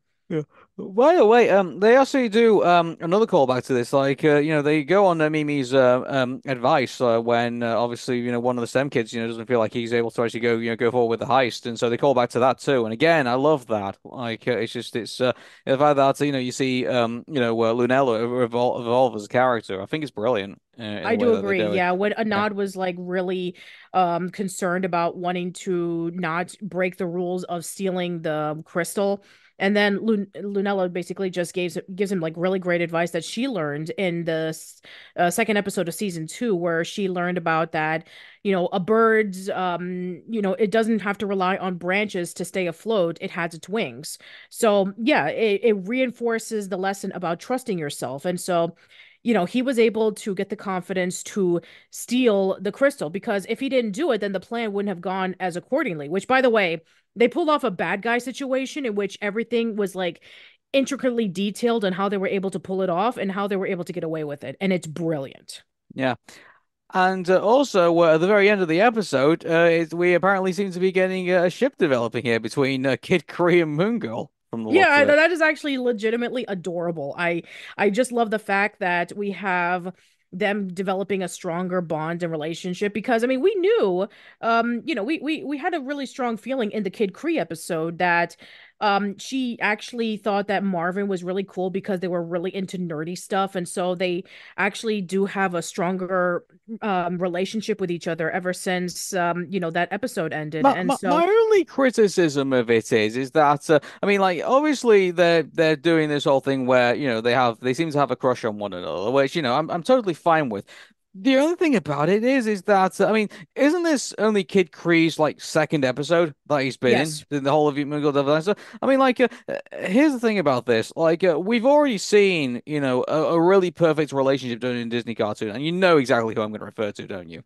of You know, course you are. yeah, losing Luz and Amity, Amity. Yeah, also I known as know. Lumity in the Owl House. And Right. but the thing with that is that I mean, and I get that where Amity Blight is more of like a supporting character than Kid Kree is in Mugen. So maybe it's probably not a fair comparison. But I mean, the thing is that Amity had an opportunity to build up a relationship with Luz and also have like character evolution at the same time as well. But in this case, like, we've only had like 2 episodes of Kid Kree being involved in it. It would have been interesting to see that if, Lunella and Marvin were featured, like, not, yeah, like having like exclusive episodes, like just like little side things where like you see them talking to one another and you see them like, exchanging messages and that, and maybe being a bit cute with one another, like, in the instance before obviously we get to this scene. I would have thought that that would have been kind of like, you would want to build up to that scene rather than like, just kind of hitting it with us like at the very end of this episode. I would Hmm. have thought. I Yeah, mean, like maybe some more development, but I guess maybe I mean, as we know that this is the first half of season 2, and maybe they'll develop it a little bit more in the second half or maybe later on in the series, because we only have, I believe, maybe let me just count it out. Yeah, I think we have about like 4 episodes to go. So maybe they're just building it up. And I think maybe like we're getting like little hints that maybe there might be a relationship, but I think it's just a crush for now. We're not getting into like boyfriend girlfriend situation just yet. well, we're not getting there yet, but I mean, in regards to the build, I mean, who knows? Maybe I'm probably getting a bit too early into it. I don't know. Like, maybe they're going to tease this a lot more as season 2 goes on. But right now, I mean, they seem to be they seem to be crushing on one another, and so I mean, obviously, it seems to be developing into something. But it would have been interesting to see more of the friendship before we got to this point. I would have Hmm. thought. So, but Yeah. that's just a little critique of mine. Like, I mean, but it's not. I'm not saying that the episode is bad because of that. I'm just saying that I would have liked to have seen a bit, more of it having an episode of its own rather than be kind of like tagged on to the end of an episode, which was focused on the STEM kids. Okay, yeah, that's completely fair. Yeah, but I just thought that the heist was actually really clever. I like the way that they were able to give off their scientific and mathematical reasoning on how they were able to pull everything off. And yeah, I mean, the fact that they were able to be so clever to the point in which they actually had devil help from the very beginning with creating the faux crystal and then stealing the crystal while the alarm was going off. And then you had them putting the crystal in when they were in trouble and having it put into the real crystal put into Devil's mouth while he was trying to sneak away during the storm, by the way. And then finally putting it into the Lunella's lab where they put it in like the toolbox. And so yeah, I mean, like we said, it reminded me of the bad guys. It's like, okay, in the bad guys, we had the situation where you have the huge energy source so that they can be able to, that was used to eventually like control all of the guinea pigs that were trapped. And okay, well, okay, we're gonna have the fixture, the light fixture, and then the real asteroid. Okay, how are they able to pull it off where you got the fake one over there and then the real one over here? So they explained it in a very similar way, which I thought, okay, that's actually pretty clever. And to the point in which that they thought that Dr. Stern was crazy and so they fired him. But then, oh, lo and behold, if you guys remember that he still had Lunella's stuff and the ISA 33 t-shirt, which he is suspecting that maybe that they were the ones responsible for framing him and losing his job. So I don't think this will be the last time we're going to see Dr. Stern. Moving on to Dinosaurs episodes 11 and 12. And I'll tell you what, these are juicy episodes that we've Hmm. got here. And the one thing I will definitely say about Moon Girl Devil's Dinosaur at this point is that I feel like even with the weaker episodes, they still have like a really good message, attached to them all. And so, I mean, the fact that we've now got to 11 and 12 and we feel like, yeah, we still feel like watching the show and we feel really engaged with like the characters, the stories, and everything like that. I think they've done a really good job so far. I I do think agree. with this, and so yeah. So do you Yeah, want let's to? let's talk about them, shall we? So the first episode that we saw was episode 11, which is called Roller Jam. The Lafayettes hold their annual Roller Jam, but Lunella accidentally invites Vernell Lewis, Pop's former friend turned rival. The two were blading partners, but broke up due to a disagreement, and Lunella tries to bring them both together, but neither is willing to admit defeat, and they decide to hold off a skate-off to determine who will be the one to continue skating and who will be forever banished from the Roller Jam. Yeah. And by the way, like, I kind of felt a bit, I got some flashbacks of like, when they started calling it Roller Jam, because for those of you who do not know, Roller Jam was like that really stupid, rollerblading show that they did on TNN, back in the day between 1999 and 2001. So Hmm. like, yeah, like the California Quakers and the New York Enforcers. Good Yeah. grief. Yeah, so it's but Royal Jam is not bad. Like, it is like a nice and friendly. Maybe they did that on purpose. Maybe like instead of like being a competitive like rollerblading event, maybe it was like we're supposed to be like this is their idea of Roller Jam. It's supposed to be like a nice communal event. Yeah, what it is that they invite people from all across America to come together and decide to skate so that they can be able to build up their community of people who love roller skating. Hmm. And I think that that's really sweet because I mean you have people from Tennessee, you have people from St. Louis, you have people from Chicago, you have people from all sorts of life who just love to do roller skating. And then of course you have the introduction of Vernell Lewis, who is a rival of Pops, who back then they used to be the best of friends and they were skating partners. But then there was an incident happening where Vernell accidentally tripped and fell, and you have Pops who decide to like skate so that they can be able to distract the audience due to the fact that his partner fell off. And yeah, Vernell thought that he was just showing off and he decides that he was just going to leave him as the crowd was cheering for him.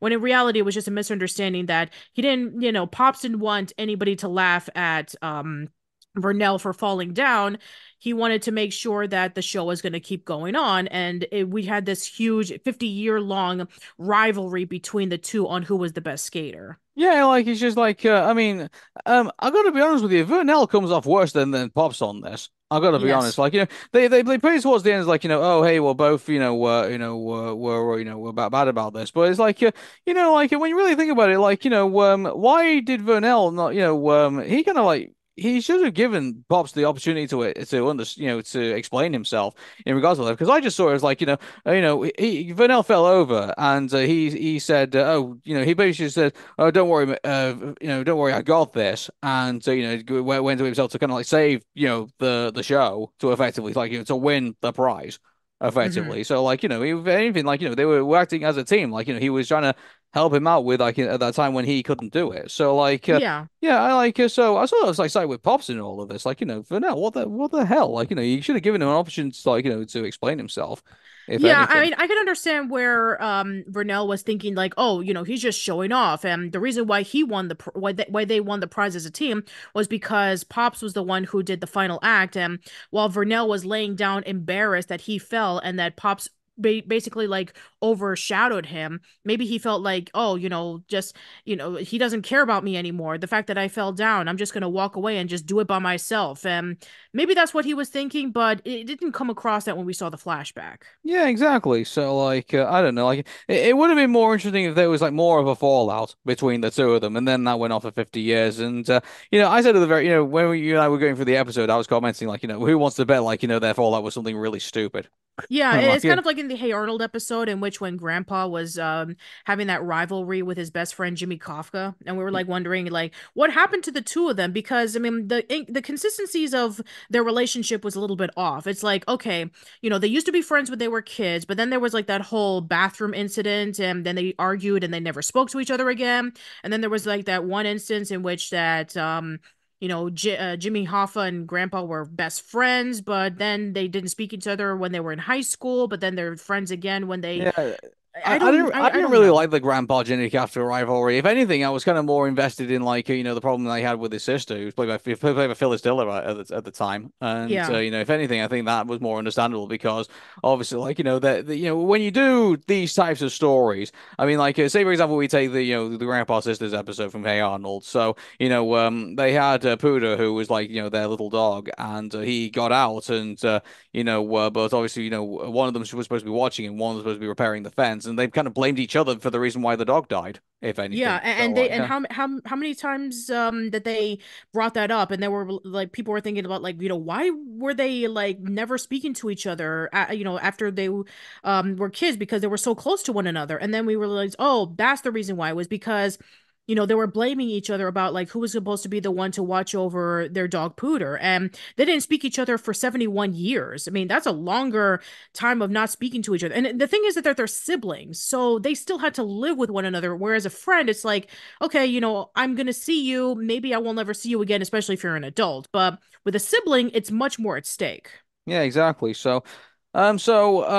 Yeah, I just get the feeling that I mean they could have probably done maybe a bit better of like between Vanilla and Pops maybe in regards to the rivalry, but I mean again like it wasn't like a too much of a massive thing. I think they did just the amount of right to basically kind of say yeah, there's trying to create a problem between the two and everything like that. And also it's nice that they have something in common, which basically is like a little moon girl, effectively. Like, and they did this very cute little thing where like it's like they were talking like very lovingly about Moon Girl, and they have Linnell and they're just kind of feeling like being loved by two old people, effectively. And Yeah, like I I'm the guess president of her fan club. Well, I'm the vice president of the fan club. yeah. So but that was a nice little thing between the two of them, and Yeah, and I guess that Lunella needed to fix it because she accidentally invited Vernell when she was Moon Girl and she was being attacked. And, she was the one who like sent all the flyers to everybody. And so, in a way, she felt like she had to fix this problem herself because, she inadvertently invited her grandpa's biggest rival. yeah, but like I mean, she didn't know who he was to begin with, did she? Yeah, exactly. She didn't know who he was, even though that there was a big warning saying, do not invite him. He's the worst. She didn't see it because she was inviting people as Moon Girl, and so she was distracted. Yeah, and like the thing is that the one thing I like about Lunella is that they're keeping a bit of like one of our favorite protagonists has always been Luz in Susanna from the Owl House in this, and you can see a little bit of Luz in Lunella a little bit, Hmm. and so like there is a bit of naivety in her, and yeah, she's this super genius, but at the same time she's still a kid, Yes. she's gonna make mistakes, and that's the fun of like Moon Girl Devil Dinosaur is like she's a she's a super genius, but she's still a child, she's still gonna make me massive mistakes in this, and so I mean, the one thing I'll say about this, the villain is not very interesting, I would say, in Yeah, regards to we this. have Brian Glory, aka Blue Streak. Oh, also known as BS, apparently, according to like one of that. It's like they took this joke from The Incredibles, like with Syndrome. But anyway, I digress. So I mean, like they do make him a very powerful villain, but in the reality, he gets beaten up by two old guys and a moon girl, effectively. So like it's he's probably like somewhat threatening, but not threatening at the same time. I Yeah, mean, the only he reason why he he's sort of was like a threatened. shoehorn. He's kind of like just shoehorned in there, really, just kind of like just have a perceived threat. Yeah, the only reason why he was threatening was because he purchased some like highly created roller skates from a thrift what was it, like A a pawn shop from like pawn for shop, like a yeah. quarter apparently, which wasn't really make. Yeah, a quarter for like the state-of-the-art roller skates that looked like it was something from Tron. Him skating around and being able to defeat Moon Girl pretty quickly, and without the help of both Pops and Vernell, she wouldn't have been able to do anything. Yeah, I just thought that Like, was kind of strange, but it was just yeah. I mean, like so I mean, the real story in this obviously between Vanell and Pops and nobody else really. So I just think that and obviously it's not the first time we've just had like a villain kind of like just kind of stuck in there, basically just kind of create some chaos, to kind sure. of further along other stories. But yeah, again, like who knows? Maybe BS basically will get some other chances to like shine in other Moon the Dinosaur episodes, but probably not anytime soon, I'm guessing. Yeah, probably not. Especially since we only have two more episodes left in the first half of season two. Hmm. All right, so yeah, let's go over to episode 12, which is Dancing with Myself. Lynella is interested in going to the prom with her friends, but they all find dates and she begins to feel left out. Melvar suddenly arrives, trying to escape General Hiles and the Zigranian army, and Lunella decides to ask him to go out with her on the date. And Yeah. so, yeah, it's essentially that, we have a prom coming up, and Lunella is wanting to see if she can be able to find a date to go along with her because she feels all alone and she doesn't want to feel outcast in front of her friends. Yeah, I can sort of like. Here's the thing about this. Like, I mean, I'm coming from this from like someone who's like watched loads and loads of animated shows of like of teenagers like in these types of situations, and so I mean, like we're doing like the whole like oh the our protagonist can't get a date for the prom scenario because either A distracted by something else or B anything else and for profit. I mean, like you know,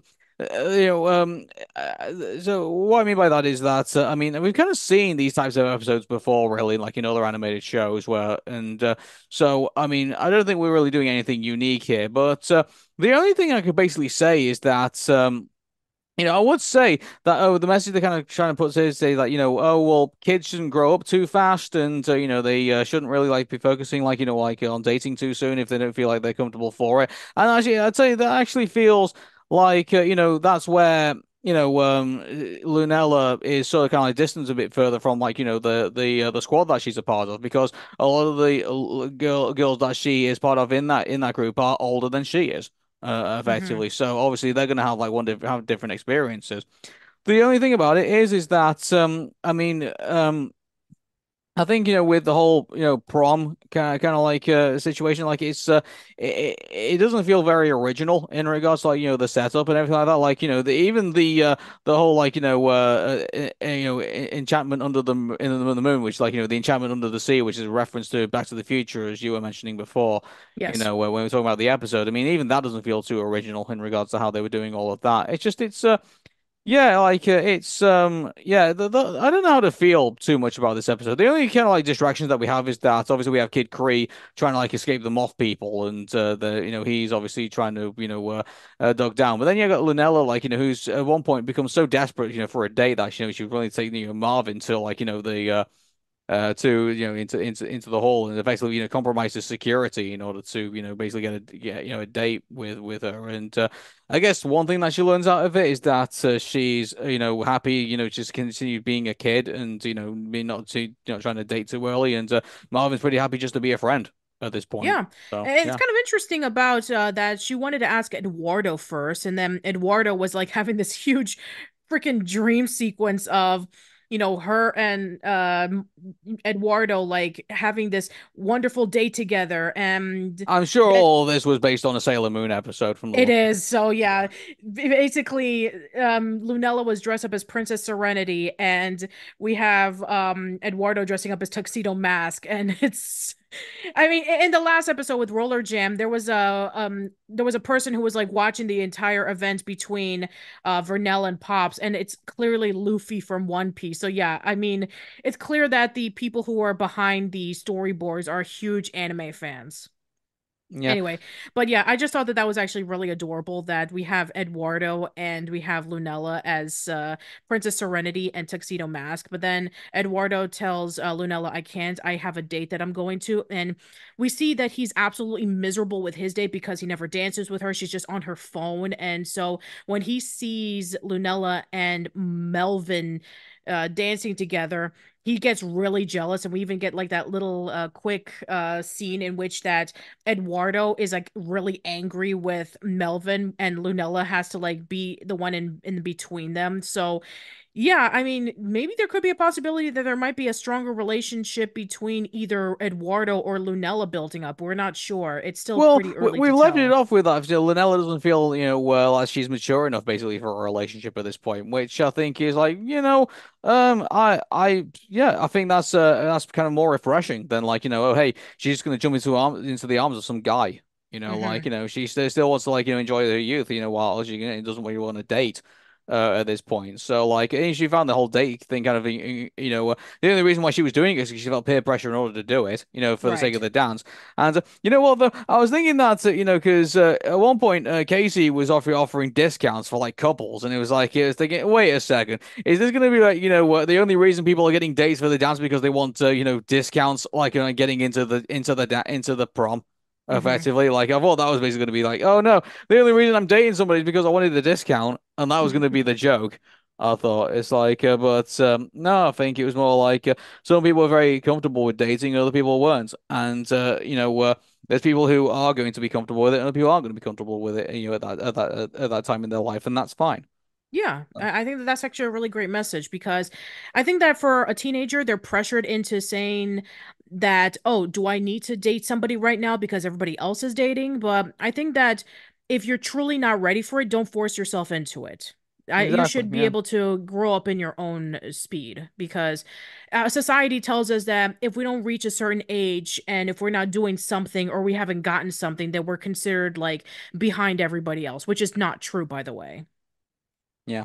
So. Yeah, so I'd say that both episodes are pretty good. I really did enjoy what they were able to do. Now, I know that next week, since we're at the point of the season 2A finale, I think that we're really going to get into some high stakes. So, very similar to like episodes of Amphibia and the Owl House, they're kind of like, oh yeah, these are like the nice episodes that kind of like lead you into this more serious stuff. So, I think we're going to get into some huge things coming up, especially Well, since if we take the all the episodes that we've gone through so far, clearly the STEM kids are becoming part of like, a bigger part of like whatever the finale is going to be. I mean, like they're still building up the storyline of like, where Lunella, revealing to herself as Moon Girl and also revealing Devil the Dinosaur to like her parents and everything. We've had, Lunella going through an upgrade in the way that she not only with her suit and with her gadgets and everything like that, and also with but the way that she basically deals with things.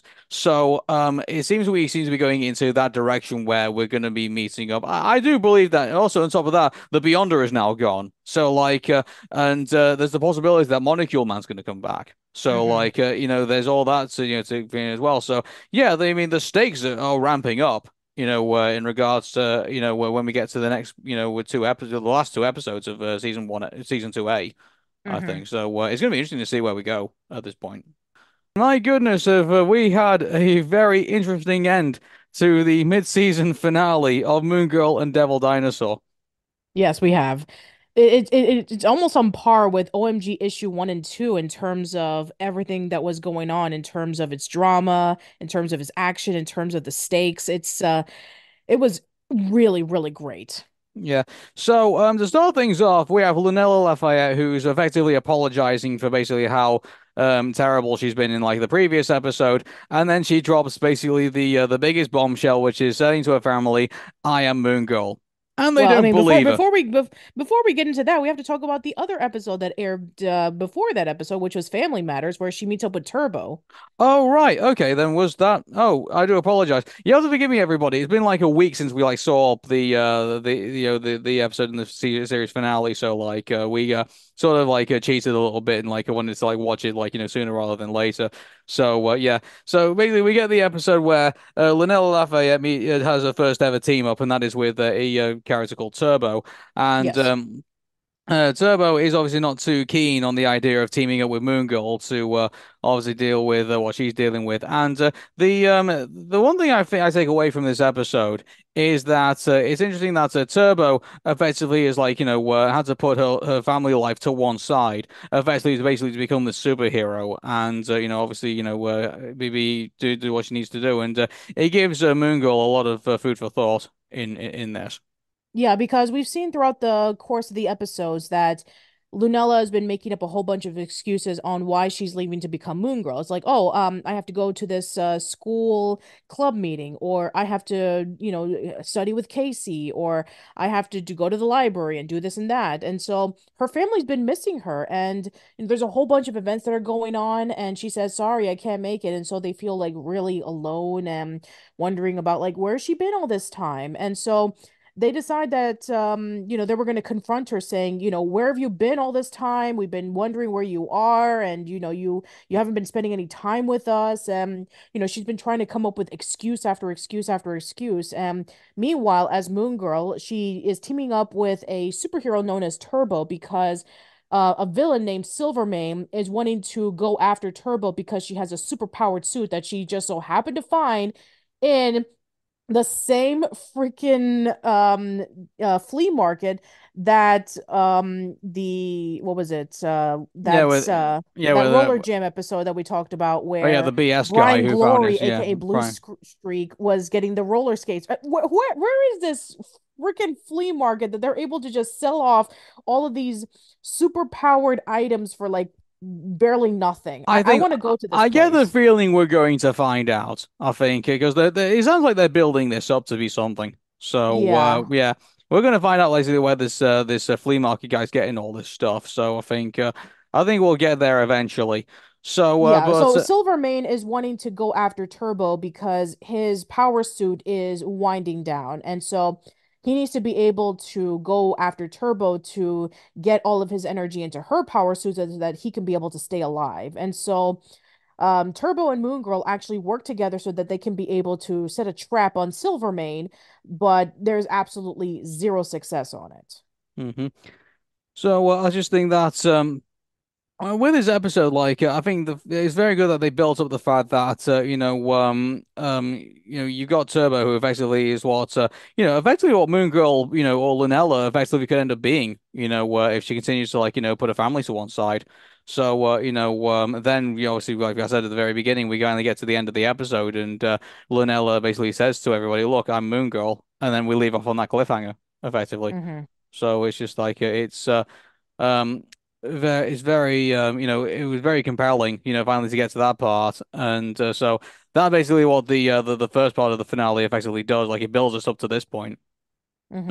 effectively. So, Yeah, and I'm really glad that once again they're able to bring up an obscure Marvel superhero into the mainstream with Turbo, where she's actually part of the New Warriors, which is a series of Marvel comics that came out in the 90s. So, yeah, I think that they were able to do a really good job with portraying Turbo as this superhero who's all serious, but then when you get to see her side of the story where she can't even talk to her mother about the fact that she is this superhero and her being ostracized and her not even speaking to her for many years because, she is trying to, basically live a similar life to what Moon Girl is going through right now, in which, she was, being really busy and she couldn't balance between spending time with her family and, going off and saving New York City from a whole bunch of crazy mayhem. And so we get to see this eye-opening experience that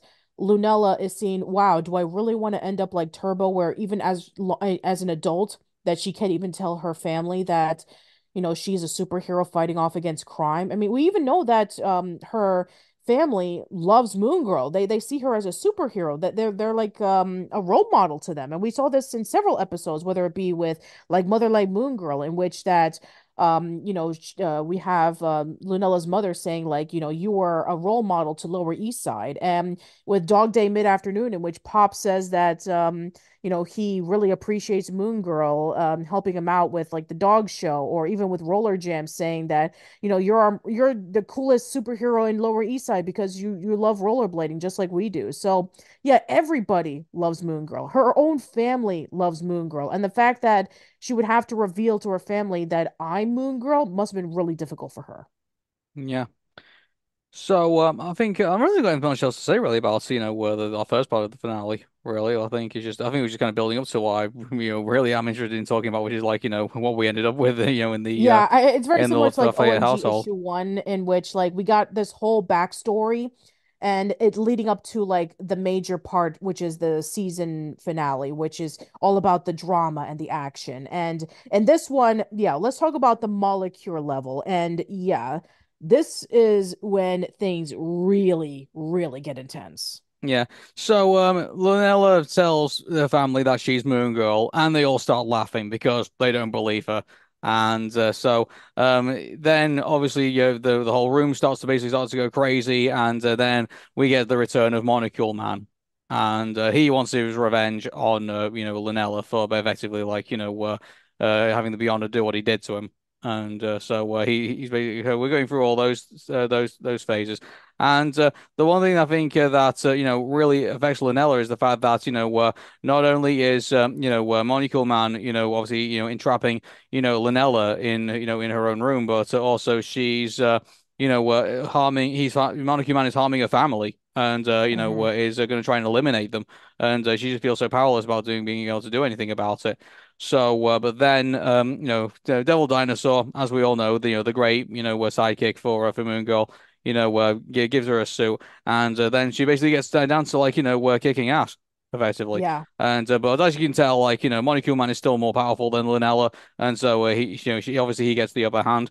But then they start talking about like, Molecule Man's backstory about like the fact that, he wasn't evil to begin with. Like he created his planet in order to like, have like a refuge for people who didn't belong, in the universe.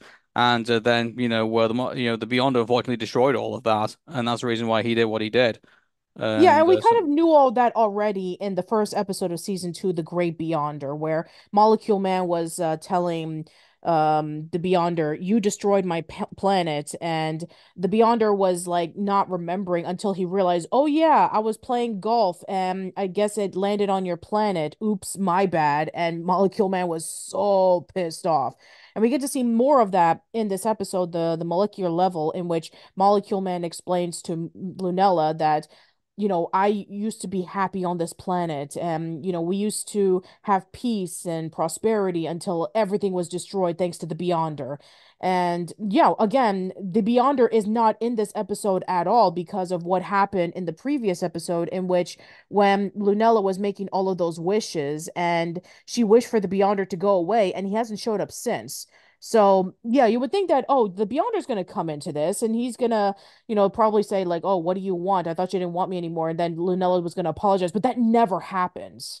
And instead, we have Devil giving her the suit, and so she decides that she's going to fight him off once and for all. And it's an amazing feat, which she was able to overcome her fear of being defeated by him last time, and her utilizing the strength that she was able to develop throughout the course of the first half of season two and just pummel him into the ground. And then he realizes his mistake, which that was amazing. Yeah, but at the same time, like, Lunella realized that, it's not about defeating Molecule Man. It's, it's obviously, we're sympathizing with him and saying, oh, I'm really sad about what he's doing, but at the same time, like, you can rebuild.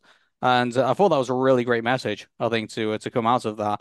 So I think, they did a very good job, I think, with the way that, they resolved Molecule Man and, Moon Girl effectively together.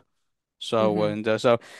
Then we get that, and so then everything gets put back together. The house gets put back together, and the apartment gets put back together, and then Pops is okay, and everybody like that, and then her mom basically says to her, "Oh, I'm really proud of what you've done, but you can't be Moon Girl anymore." And then we Yeah, leave it at and that's where that. it left off. We have another cliffhanger ending off the season finale. Yeah. It's the first one. Here's the thing about this, like, I don't think we're going to be, I don't think this is, it's going to be interesting basically where we go from here because like what are we going to where is this going to go? And so are we the interesting thing I think they might do is that maybe they might introduce like maybe a therapy episode where like maybe we need like a Helga on the couch episode where you bring all the family members together, you get like a therapist involved and basically everyone kind of like it works through like the trauma that they just experienced like in the previous episode and then we resolve it all from there. I Mm. think that's one thing they could potentially do with it. But I mean, the other way that they go about it, but mind you, they've kind of done this already in the first episode, where it's kind of like, oh well, Moon Girl's not around anymore, and so the whole of the LAS is basically just crumbling, amongst everything, and now crime's basically rampant everywhere, and Yeah. we need Moon Girl back, and then it basically just kind of be ends up being interesting where. Lunella's mom basically has to say, well, okay, then, well, I give in, Moon Girl needs to save us effectively. Yeah. Or, we get into a situation where Moon Girl needs to save somebody. Yeah, Uh, I mean, it kind of, I wouldn't be surprised if it just like cuts off short within the next episode. Kind of like what we thought that, oh man, Lunella is now trapped in this other dimension. We thought that this was going to be like a series of episodes that was going to be her traveling to different dimensions for her to get back, but then she gets back in like literally the first episode thanks to the Beyonder. So I wouldn't be surprised if, we're going to have a situation in which like in the second episode of season 2, or maybe even like the third episode of season 2, we're gonna have Lanella seeing that there's a whole bunch of crime being committed, and she's not gonna be able to turn into Moon Girl because her mother forbids it. And then finally, it just gets so rampant and so bad that she's like, "Okay, fine, you can be Moon Girl," or she does it behind her back, and maybe she sees on the news is like Moon Girl has returned, and where's she been all this time? And then she just like has us sitting down and talking to us like, yeah, I can see what you're trying to do to save Lower East Side. You can be Moon Girl again, but only very limited. So yeah, I wouldn't be surprised if we get a resolve really quickly. the interesting thing about this is that it's going to interesting because, like, you can sort of sympathize with, Linella's mom in a way, like, like, she doesn't want to see her daughter get hurt, and nor does she want to Of see her course family get not. hurt either. Like, but it might not be her choice to make. It may be the fact that she has one or the other. She has Moon Girl, and basically, the LAS is just constantly in danger, or she has Moon Girl, and she can have comfort of security, but in order to do that, she has to basically let Lynella basically do her thing. So it's Yeah, just I mean, it's like very similar to in the Powerpuff Girls, in which in that episode where, the girls decide, okay, we're gonna have a race for each other because, it's the weekend and weekend to, race home. And then they ended up like going very far into the future where him basically takes over Townsville and everybody is just like in disarray and just absolute despair because the Powerpuff Girls never showed up to rescue them. So it's like, yeah, in a situation in which crime is very rampant at Lower East Side and Moon Girl is not there to rescue them, what's going to happen to them? I mean, the police can't do anything about it. yeah, clearly not. Yeah, and I know some people are going to be arguing about like, what about the other superheroes? What about Shield? Well, I mean, yes, but they have a lot of other intergalactic things to go off against. I mean, they have their own things that they have to deal with. hmm So I mean, yeah, but I mean, we're speculating at this point. Like, we're not so sure exactly how this is going to go, and it's actually like, we're not even given any information of like, when we're actually going to see the second part of like season 2, Yeah, and I mean, yeah. if it's going to be similar to when we were waiting for Owl House episodes, it's probably going to be within the next few months. So I wouldn't be surprised, probably within maybe October or November is when we'll be talking about episodes again. hmm Yeah. But until then, yeah, I mean, it's been fun going through the spoiler section for Moon Girl Devil Dinosaur. Again, we've been through half of season two, and I have to say, besides maybe 1 or 2 week episodes, I would say it's pretty solid at this point. Yeah, I do agree. It was definitely very consistent with its tone and carrying out the story that what happened in season one. We got to see Lunella go through a lot of massive changes, and we were able to get more introductions with different characters, like with Kid Kree or with the STEM kids or Turbo or various other characters. So I really do enjoy that we're actually opening up to different possibilities of characters. We got a villain with the Molecule Man. There's an uncertainty about the Beyonder at this point in time, so it's actually leading up into something really interesting. As for whether there's going to be a season three after this is uncertain because, as Steve Loader had mentioned when season two was premiering, that the viewership has to be justifiably so that that Disney would allow them to get another season of Moon Girl and Devil Dinosaur. Let's see if we can be able to make that happen as opposed to what happened with Ghost and Molly McGee, in which they just cut it off in 2 seasons, even though that the creators already had an idea for a third season. Hmm.